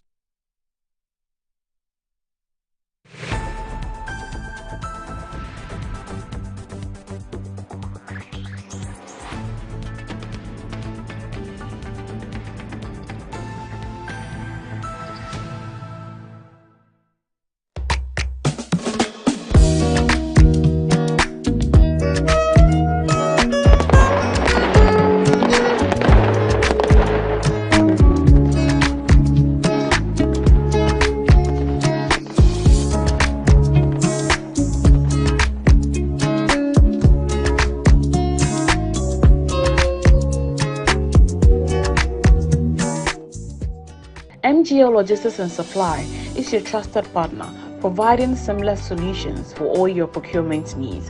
From sourcing products to managing imports and exports, we ensure smooth and efficient transactions every step of the way. Whether you require goods from across the globe or need assistance in exporting your products to international markets, we got you covered. General Trading is at the heart of our expertise. We specialize in a wide range of products, catering to various industries and markets.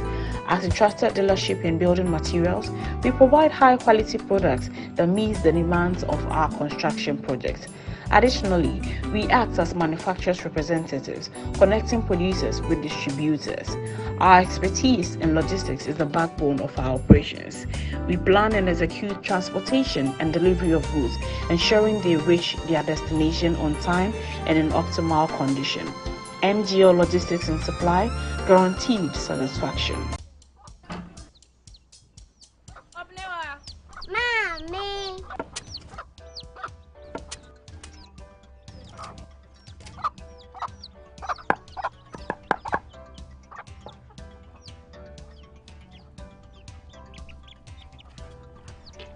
Michelle say,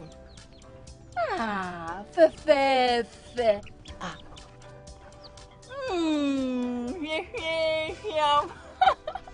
Different era, better result. Time has changed and time has brought Kel Charcoal Toothpaste. Healthy gums, anti-cavity, fresher breath, and it whitens teeth.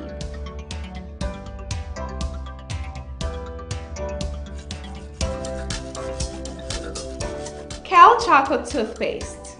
Sankofa. Yenchi. Kel Charcoal Toothpaste. Happy smile. This advert is FDA approved. You want to get Polytank? Oh, and you're right, fine. Go straight. No, I want to left, right. That's right. Ghana na ye wono. So when you do more, any data. Who knows? Abe, na here, Metropolitan Cato. And losing the many about you for your number for food to be at enjoy your craft. Akuya Bulambo Kotoman. Emua. Like they took my eyes. Came to me and go to the distributor and you give the original Polytank. You hear the sound? Polytank. Papanankasa. I'm a brand manager.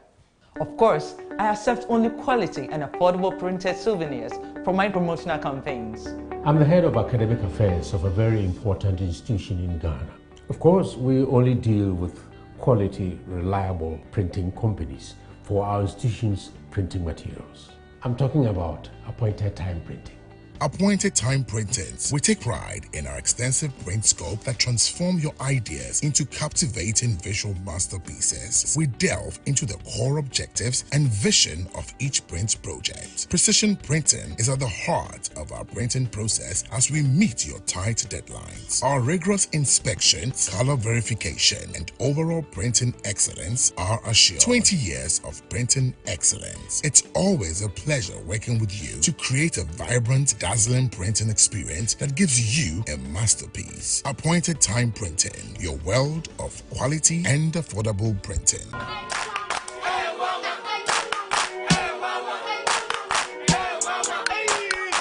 Cratchy, unemu bua unkoisha Dr. Ma uye denwa. Oh, Missy Yamfan come and me burua. Mami Bobro. Sonia Delebeko. Bra, Mummy Fan ko Dr. Ma ho. Dr. Ma no ya de. Bra, se banu no mpemu adwuma sasabro slow Dr. Ma oye. Sorry, ni kemi kwa na meka. Oh, no mpemu ni mdi ono na ye expect nya zanfo no. O akra eni kumasi no mpemu expect yen kan kyerɛw.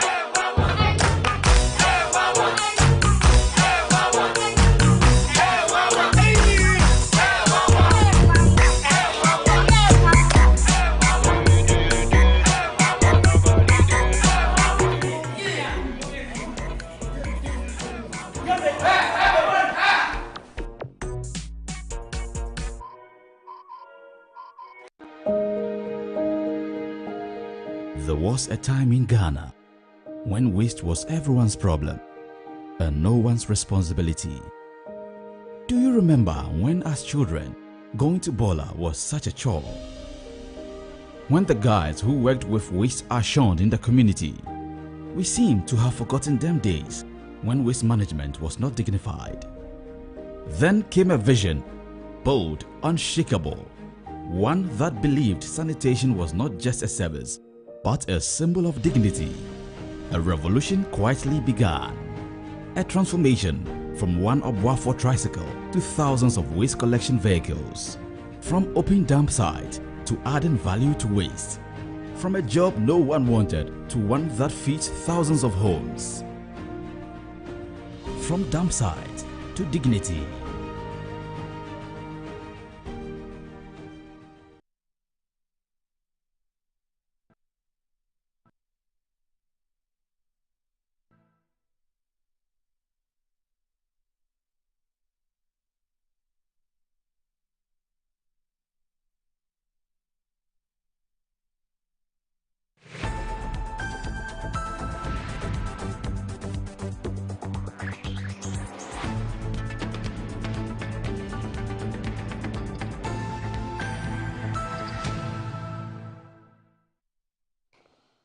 Yes, you're live on Good Morning Ghana on Metro Television. The show is live on 94.1 FM. Joining us this morning is Eric Edem Agbana, who is a Member of Parliament for the Ketu North constituency, also one of the leading lights as far as the youth activism in this country is concerned. That's Eric Edem Agbana. And also, Ishaq Ibrahim is the law lecturer at UPSA and also a member of the MP's Legal Directorate. He's also joined us this morning. So, Ishaq. Yes. What do you also make of this Sammy Gyamfi matter and the fact that he's been cautioned, go and sin no more? Okay. So, a lot has been said about the Sammy Gyamfi issue. And I've also listened to Honorable here. Right. And before I even came in, I watched part of the program. Okay. He had very low energy when he was talking about it. Sorry for using Trump's word, low energy. He was at third year, But when I came and then he saw my presence, he went to fifth gear. It was full of passion. Yeah, because this is and you. I understand that. If it was someone else, you was someone else, he would have still stayed at the stage. No, but I think the gear was... You come with a lot of heat. Okay, so he was very passionate. Yes. What I'm just trying to say is that the fact that an MPP member is present, he was passionate about it, and quickly deflect the whole blame from the Sammy Gyamfi to MPP. That is quite surprising. So I heard his argument, the argument other people have made. And I think the argument is very flawed. I'll tell you for a number of reasons why the argument is flawed. So there are references that have been made to the past that President Akufo-Addo and his officials were very corrupt. You cited several instances. I think Madam Cecilia Depar was one of the examples that you cited. And I saw Sammy Gyamfi himself talking to it. And Sammy Gyamfi asked a rhetorical question. What is Dollars doing in her house? And that she needed to account for why they are even there. I saw Sammy Gyamfi in Newswire. I saw him in other areas. And I saw this argument that you are now putting, that the guy is a generous guy. He's always there for people. Nobody doubts any of those things. But aside the legal aspect, people say he has breached the law. I believe he has also breached what other people call the appearance test. Because when you were campaigning, you painted a picture how government officials was brandishing money, showing money being found in their bedroom. And you had a social contract with Ghanaians that you were different people. You are not like this kind of people. And that they should give you power. And we know from the evidence that when you were in opposition and any other period, Sammy Gyamfi was not giving people the money in dollars in cash. How do you know? No, we haven't seen. I said we haven't seen video evidence of such a thing. Okay. But now we have the opportunity to see video evidence of dollars being given. And as I said, the appearance test, what does it appear to be? You were not in charge of Gold Board. And everybody knows gold and dollars is like drugs and money, or prostitution and drugs. Gold, it goes together. So now the guy who wasn't giving dollars, we didn't see video of you giving dollars when you were in opposition. You are now in charge of our gold, and immediately we saw you doling out dollars. No, see this. The same test, the same argument Sammy Gyamfi was using, asking Madam Cecilia Depar, why is dollars doing in your bedroom? We equally have the right to ask, why do you have so much dollars in your car? To the extent that you have to give some. Other people say 10,000, other people say 800. Other people go ridiculously by saying it was just transfer money. Whatever the point is, the appearance test, what does it appear to look like? It appears to look like corruption. And as we said, you presented yourself, we should assess you for your 120 days. Some of us said, yes, you have accomplished some of them, but these were low-hanging fruits. You have celebrated with the fanfare the fact that you are putting a code in place to use it to reduce corruption. Now, Sammy Gyamfi issue appeared. Now we are even confused from what Honorable is saying here. I accept you are not a lawyer, but you Google something very quickly and talk about how the United Kingdom cautioning means a punishment for a minor offense. So if it is a punishment for minor offense, and in the same breath you say Sammy Gyamfi have done nothing wrong, then the president is acting unethically. Why is president punishing somebody who have done nothing wrong? And again, Sammy Gyamfi has found the need to what? Apologize. You have done nothing wrong. Why are you apologizing? And as you have said here, from your explanation about the nature of the apology, it's not really an apology, it's an excuse. I am sorry if I have been insensitive. That is not an apology for me. That is an excuse. They are saying that you are offering an excuse for that behavior. If you say, I am sorry if I offend you, it is an apology. A proper apology is to acknowledge that I have done something wrong and then ask to be pardoned. But I'm sorry if I have done something wrong, and yet I said you've slapped me. And you said, I'm sorry if I have slapped you. Have you forgotten you've slapped me? So it's not really an apology. So let's get it right. Sami Gyamfi have failed the appearance test as a politician who have caught fire to other people's feet, asking them to live the best that they can as politicians. As somebody who has campaigned that you have a program called Aura, and that Aura is not only going to root out corruption, but anything that appears to look like corruption. And as we said, if a government official, if a government appointee who is in charge of gold is giving out dollars, what do you think the members of the public would think? Is it the president who needs to offer solution, or you need to offer some kind of assurance to members of the public that my appointees are not corrupt? And how do you offer such an assurance? The way you do it is to allow the institutions to do investigations. So if the investigation, for example, conclude that the money that he actually gave out was actually his personal money, and that at least it was indiscretion to show it that way in view of the fact that you have so and so appointment, it will make people mistakenly think this is gold board money. Then you can then come out to offer an apology. Or if something has gone wrong, and that is when the institution, not the president, the institution can then clear you, not the president doing it, especially if you campaign using Aura as a springboard. Unless, of course, the president will want to tell me that he has conned Ghanaians. If he's not conning Ghanaians, he really meant it. This is where we can actually praise his 30 days when it comes to the heavy lifting. We know, yes, we agree with you. Sami Gyamfi had campaigned hard for the NDC. Some people say he's a president darling boy.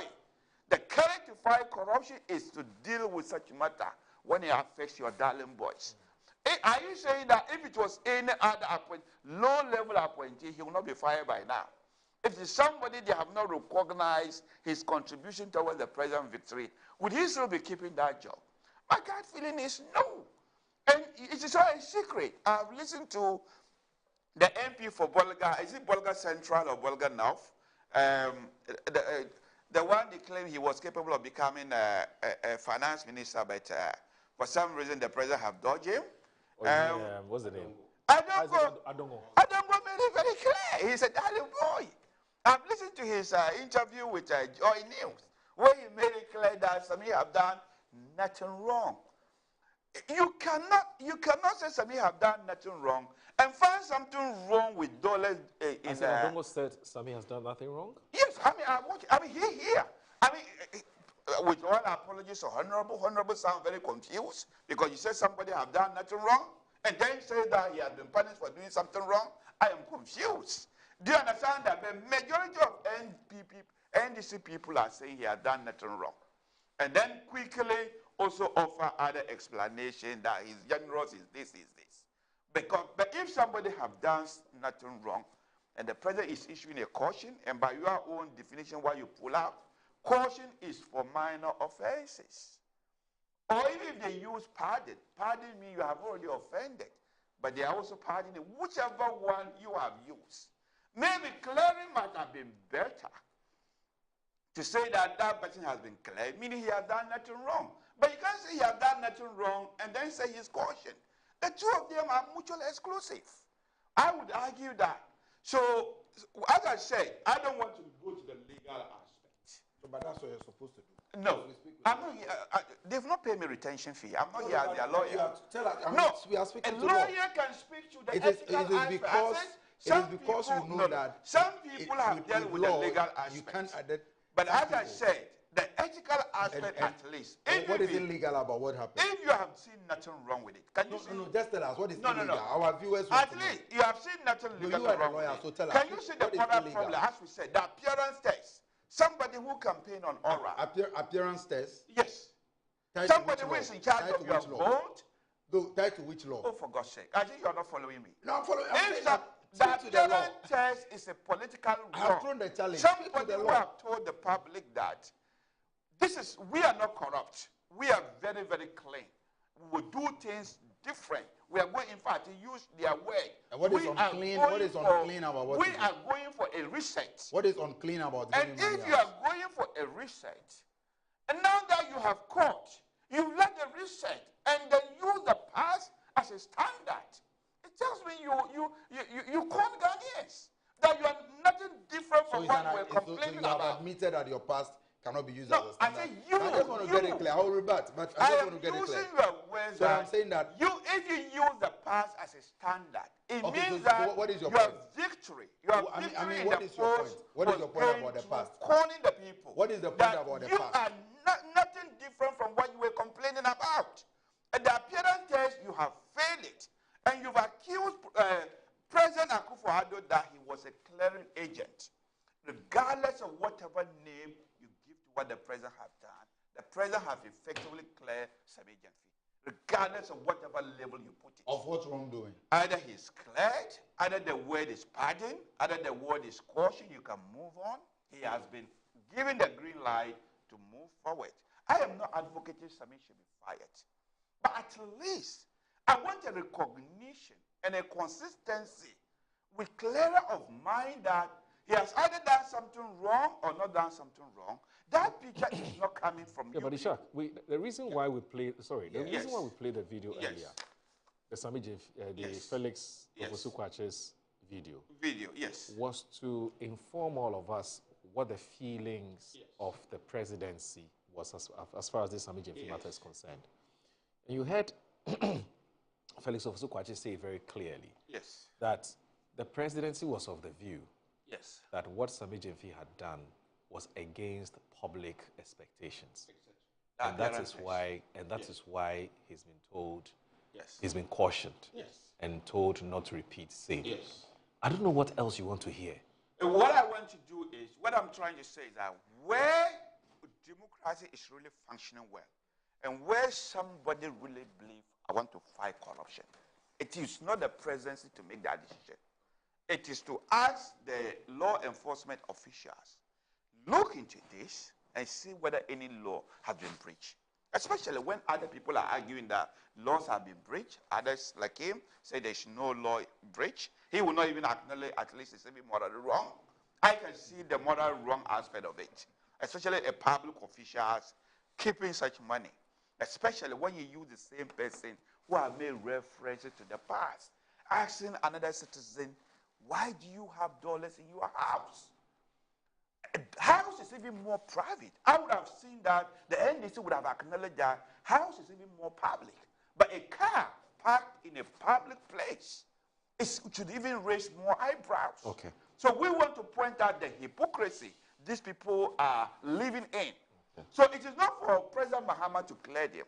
Let the officials, and they have fought the guy who made the initial complaint to the Shraj. Okay. I understood he has now withdrawn it. Withdrawn it. So if you have a serious allegation to make, who forced him to listen, we know what happened behind the scene, my friend. No. Somebody who found the need to make a report. No, Moro, I think it's important that again, I've already told you the I heard the gentleman speak. Yes, he said on a sister station. Yes. And his claim was that he was being threatened. That's what he said. He claims. He claims. He should be able to, if he's able to. No, he claims his life was being threatened. You are saying that. What I heard him, listen, what I heard him say. Ask me, and let the person saying appearance test. For me to go up. So when you say appearance test, when somebody dancing, that looks so unusual. A citizen who is very concerned about taking action, sat down and prepared a case, took it all the way to Shraj. Then the next day he withdraw. But why? If there was substance in what the person has taken to say, why withdraw? But you have just even realized that he's been threatened. So, report to the police. He claims, when I listen to who is threatening who? The people who have interest. Of course, nobody will threaten him. Somebody like me who wanted to be investigated will not be threatening the guy. Anyway, so So you mentioned. So why no, I need to rebut quickly. Look at this Chief Justice matter. No. No, but just before you come in, you know the Isaac Adongo matter. Yes. Someone has just sent me a message. What he said. Yes. And he said. Yes. He said that. And he quotes exactly what Isaac Adongo. The person is a journalist, like us. You know, he says. Sammy Gyamfi should have known that he is a public figure, and President John Mahama is mindful of Ghanaian sentiments relating to those matters. Yes. I would say it is an error. Okay. He has erred, and I think he would learn from it. But that wasn't the only way he had used. So I heard that aspect. Yes. You see, but for you to have said that, Adongo said he saw nothing wrong with what. I mean, like I said, you see. Look, I have Tomorrow, read think this it's part important you've for just me. read. No, I don't want it to land. In this I've 30 seconds. read that part you've just read. Okay. He has said more. Sometimes contradicting himself. Just like the way my good friend here is contradicting himself. Okay. Then my good friend here said he has done nothing wrong. My good friend here said he has done nothing wrong. Then immediately said he has been cautioned. Okay. Then went to a website, a UK website, and read that a caution is given for people who have minor offenses. Okay. So that kind of contradiction, they are not having it. That's fine. You mentioned You this. see that? So That's fine. Let me. So let's can we do this things. briefly so we can move to CJ? Briefly. Moro, there are quite a number of things. I'm sorry, but okay. I mean, you are a lawyer. Okay. And I was suspecting that beyond the noise that the laymen, the foot soldiers, were making on social media, which was backed by no law, I was expecting you to quote at least one law, one code of ethic that, or code of conduct that can be breached. And you have failed to do that. You need to admit. Again, you went beating around the bush. And I keep saying that you in the NPP, you have no moral right to even comment on this issue. And when you talk about Cecilia Dapa, pay attention. The Ioko law that Sami quoted on the Newsfile program referred to people having possession of money that is disproportionate to their income. So when you have $1 million plus and so much money in pounds and other currencies in your room, bedroom, which is disproportionate to your salary, then there is cause to call for investigation. But the amount of money that is in question, the woman says she received $800. Is that disproportionate to what Sami earns? Is that disproportionate to what he, as a lawyer, is capable of having?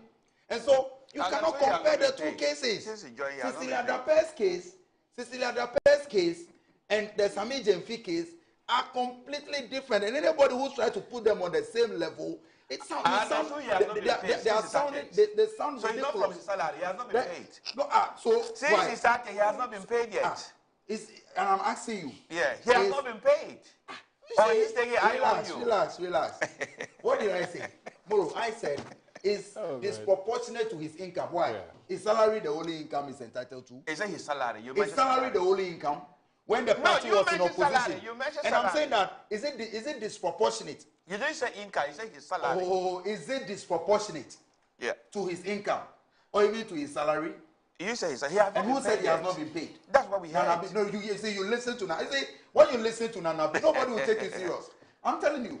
When you listen to Nanabi, you are building arguments made by Nanabi. I just say he has not been paid. He made that allegation. He Nanabi with questionable character. He's the one that made those allegations. Look, the point must be made.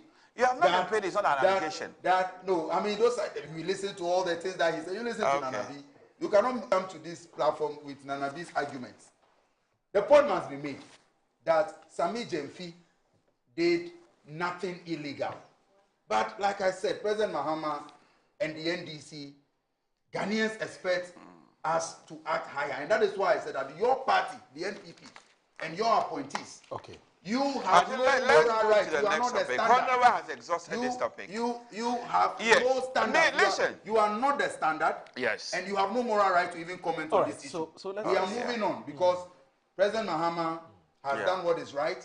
And all of us as public officials will take a cue from what happened. All right, so let's move on. And then outright. Let's move on. So let's look at the Chief Justice. There's the latest development, right? Okay. So there's a committee probing Chief Justice removal petitions to begin hearings today. Yes. I thought the presidency has announced, and this is the Daily Post, I need to let you know that. The presidency has announced that a 5-member committee established by President John Dramani Mahama to probe the 3 separate petitions seeking the removal of the Chief Justice Gertrude Torkornoo will commence public hearings today, Thursday, May 15, 2025. This was contained in a statement signed by Felix Kwakye Ofosu, Minister of State in charge of Government Communications.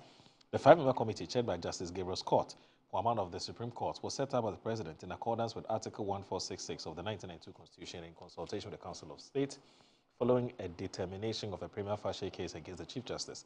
The committee will sit 3 times a week and present their recommendations to the President upon completion of their work. It noted, following the determination of the prima facie case in the 3 petitions asking for the removal from office of Gertrude Saki Torkornoo, the President suspended her and set up the 5-member committee to inquire into the petitions. Now, following her suspension, Justice of the Supreme Court, Paul Bafo-Boni, has assumed the role as acting Chief Justice in line with Article 1446 of the 1992 Constitution, which stipulates that most senior judge on the Supreme Court will act as Chief Justice if the position becomes vacant as the substantive Chief Justice is unable to perform his or her duties. And so that's the latest. Now, closely related to this is a call by Professor Michael Quay. Yeah. Now, Professor Michael Quay is making a very interesting call. Now, he says that, now let me just read that story to you. So, Professor Michael Quay is advocating that, he says, so a former speaker of Ghana's Parliament, Professor Michael Quay, has disapproved of an in-camera hearing of the petitions against Chief Justice Gertrude Torkornoo, who has been suspended. And he says, Professor Michael Quay maintains that in hearing the petitions against the Chief Justice, respect for human rights must be observed by ensuring transparency, which he believes is a secret trial will not provide. He avers that if he is subjected to such an in-camera hearing, he would not appear before the committee and would not enter any plea.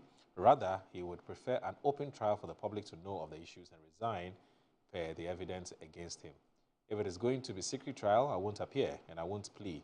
You can do whatever you want to do because I would like the world to hear and I will bow out according to what is being heard. I wouldn't want to single out any particular event, but as a matter of general principle, he said that on a sister station. So yeah, let's put all of this together. In camera, off camera. Off camera. What do you make of this? Okay. We're making some progress because there's some people were asking how far with the Chief Justice matter is dragging, etc. Yes. Now that the sitting is happening today, there are some people who say show it to the public, let the public follow it so that in line with transparency and so on. And there are others who are saying that that would be in a flagrant violation of the Constitution 146. Yes. Okay. Let's talk to it. So as they clearly said, the Constitution said it has to be in camera. In camera, yes. Because we really want to preserve the judiciary. Almost every country that takes justice delivery seriously. They want to protect the institution that is in charge of justice delivery. So that, again, the guy doesn't want me to be hearing the appearance test.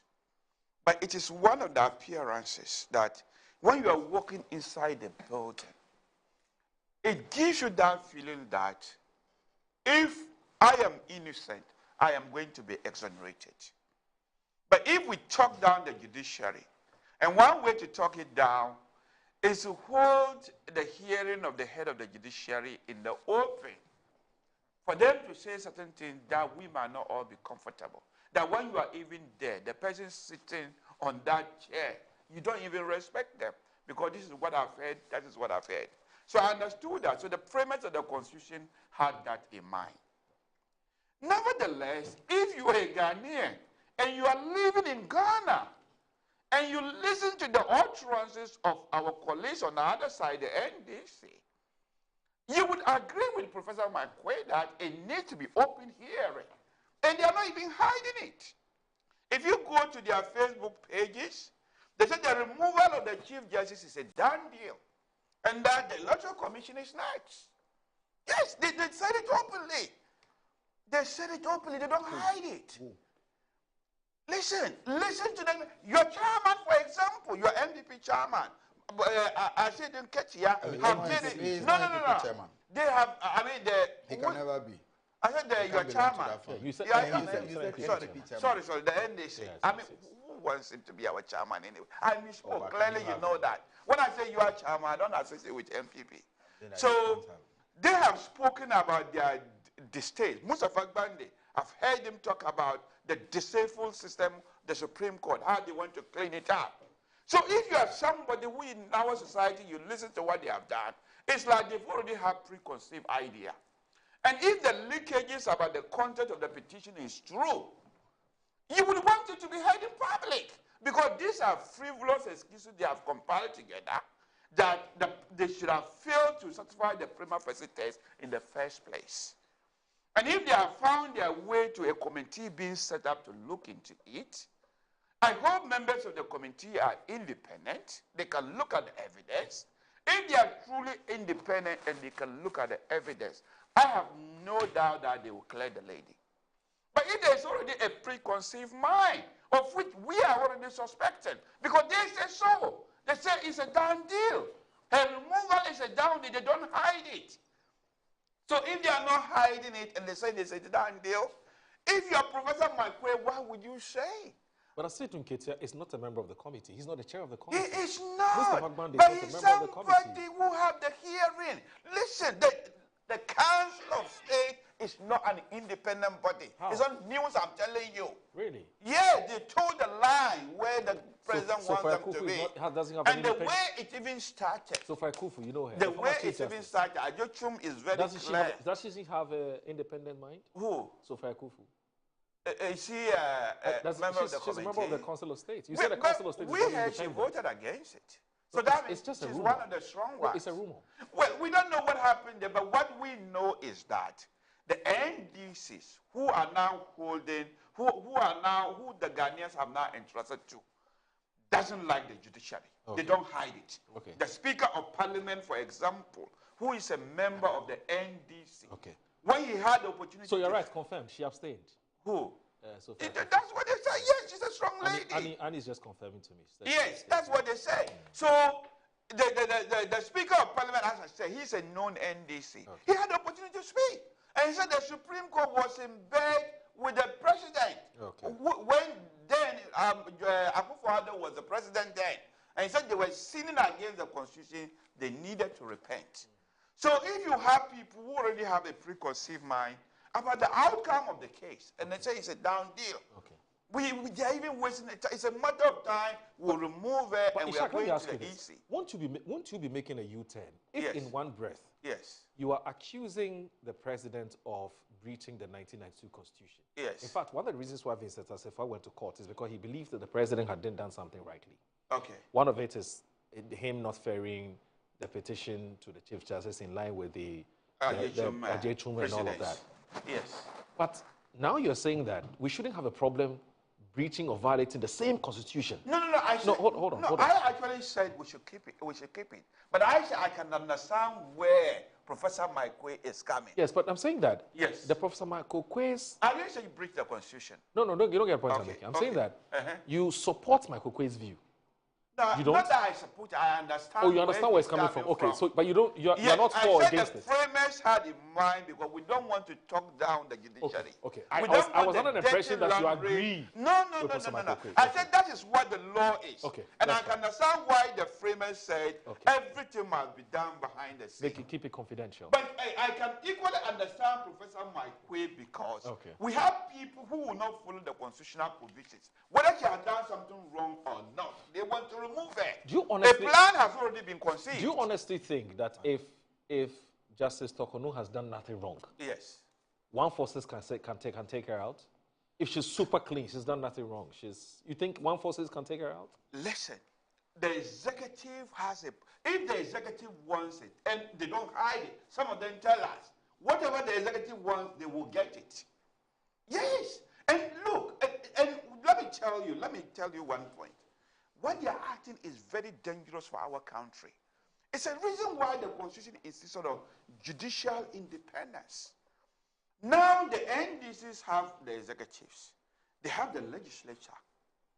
And if they undermine judicial independence by attacking the head of the judiciary, it has a communicative effect to the other judges. All right.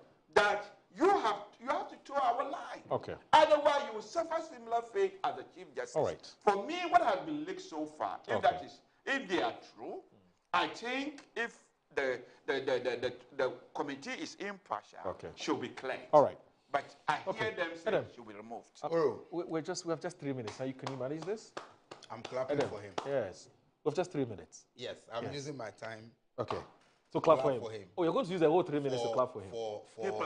For arriving in Ghana Yes. after January 7th, 2025. When he was speaking, I was wondering where he clap for was. people who are abroad? Where he was throughout the 8 years of President Akufo-Addo. Look, let me begin with the fact that he said the lives of our venerable chairman and Mustafa Gbandi and others called for a resetting of the judiciary. If anyone in the NDC, proud to the 2024 elections, and in fact, post the elections 2024, calls for a cleansing of the judiciary or resetting of the judiciary, the person may have done so in line with the expectation of the Ghanaian people.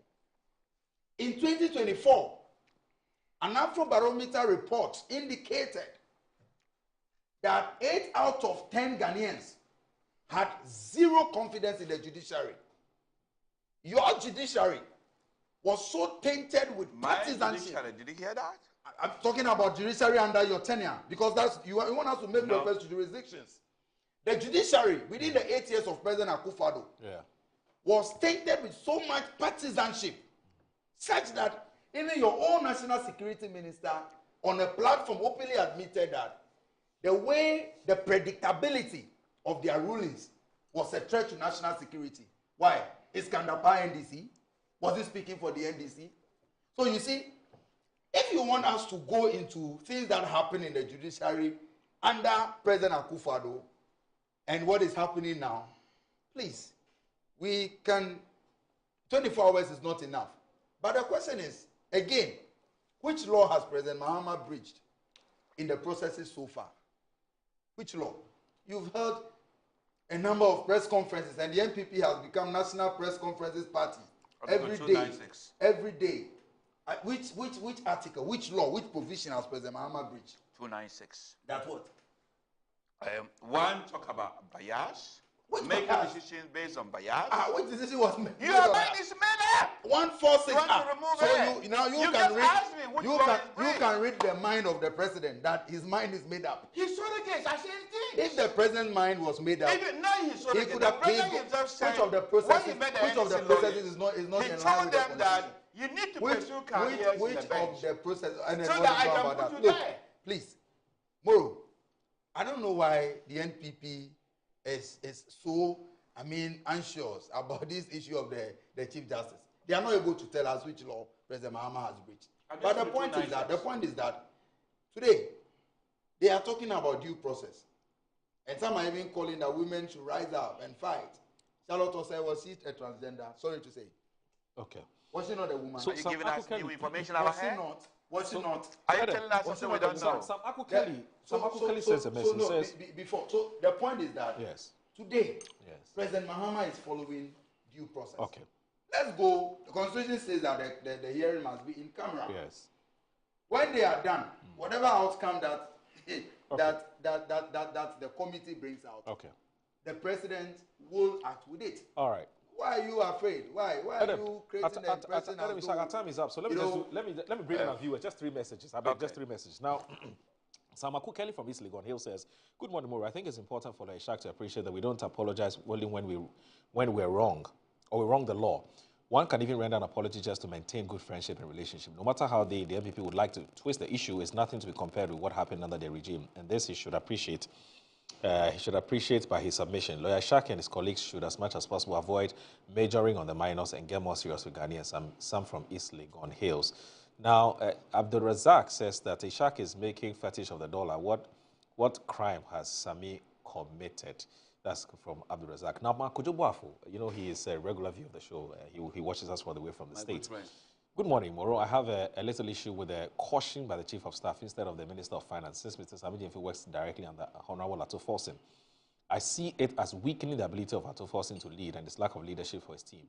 It also shows lack of oversight on the part of the minister and may be seen as not providing adequate oversight or guidance to the team he leads. We're resetting and the channels must be followed unless Mr.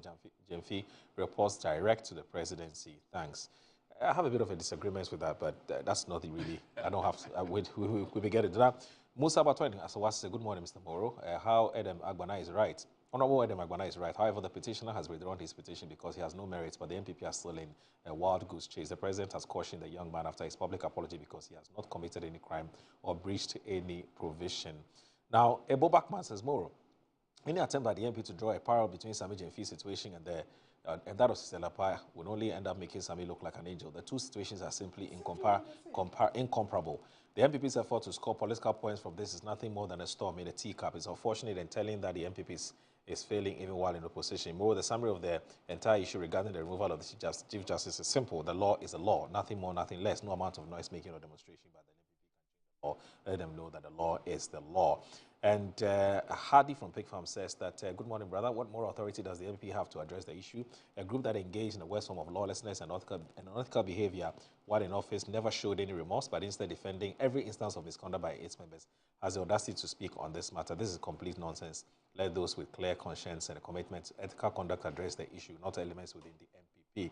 And Hamza says, good morning, my brother. Truth be told, what happened in Sami Jenfi should serve as a lesson to any public officer serving the nation. I was particularly happy to see that he came out to apologize publicly within 24 hours to the party and Ghanaians as a whole. I'm also happy to see that the presidency has cautioned him and to allow him to move on.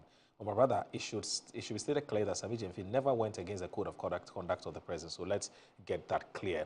So I've had in the studio today Eric Edem Agbana is the member of parliament for Ketu North, and also Ishaq Ibrahim, who is a member of the MPP's legal directorate and also a law lecturer at UPSA. Thanks for watching Good Morning Ghana.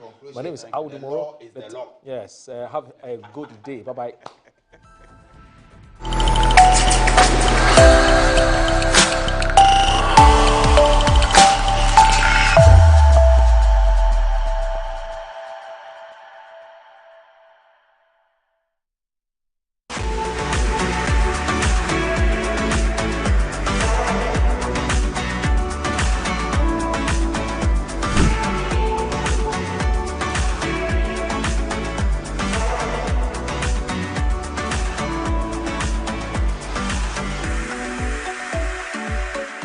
Watch out for Cook Africa Season 2 coming to the Metro TV with Ahiniwa. This time around, we are coming with some surprises, prizes, and of course, it's Ghana Month. So watch out for some local delicacies on Cook Africa with your favorite Ahiniwa.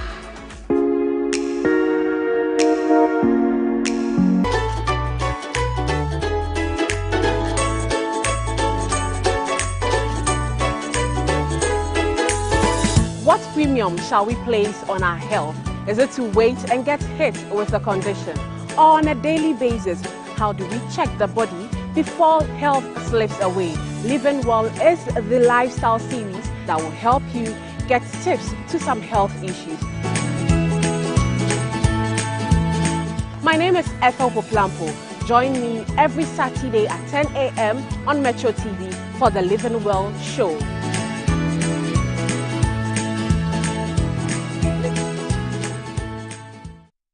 Living Well is brought to you by Fontina 74 Mixture.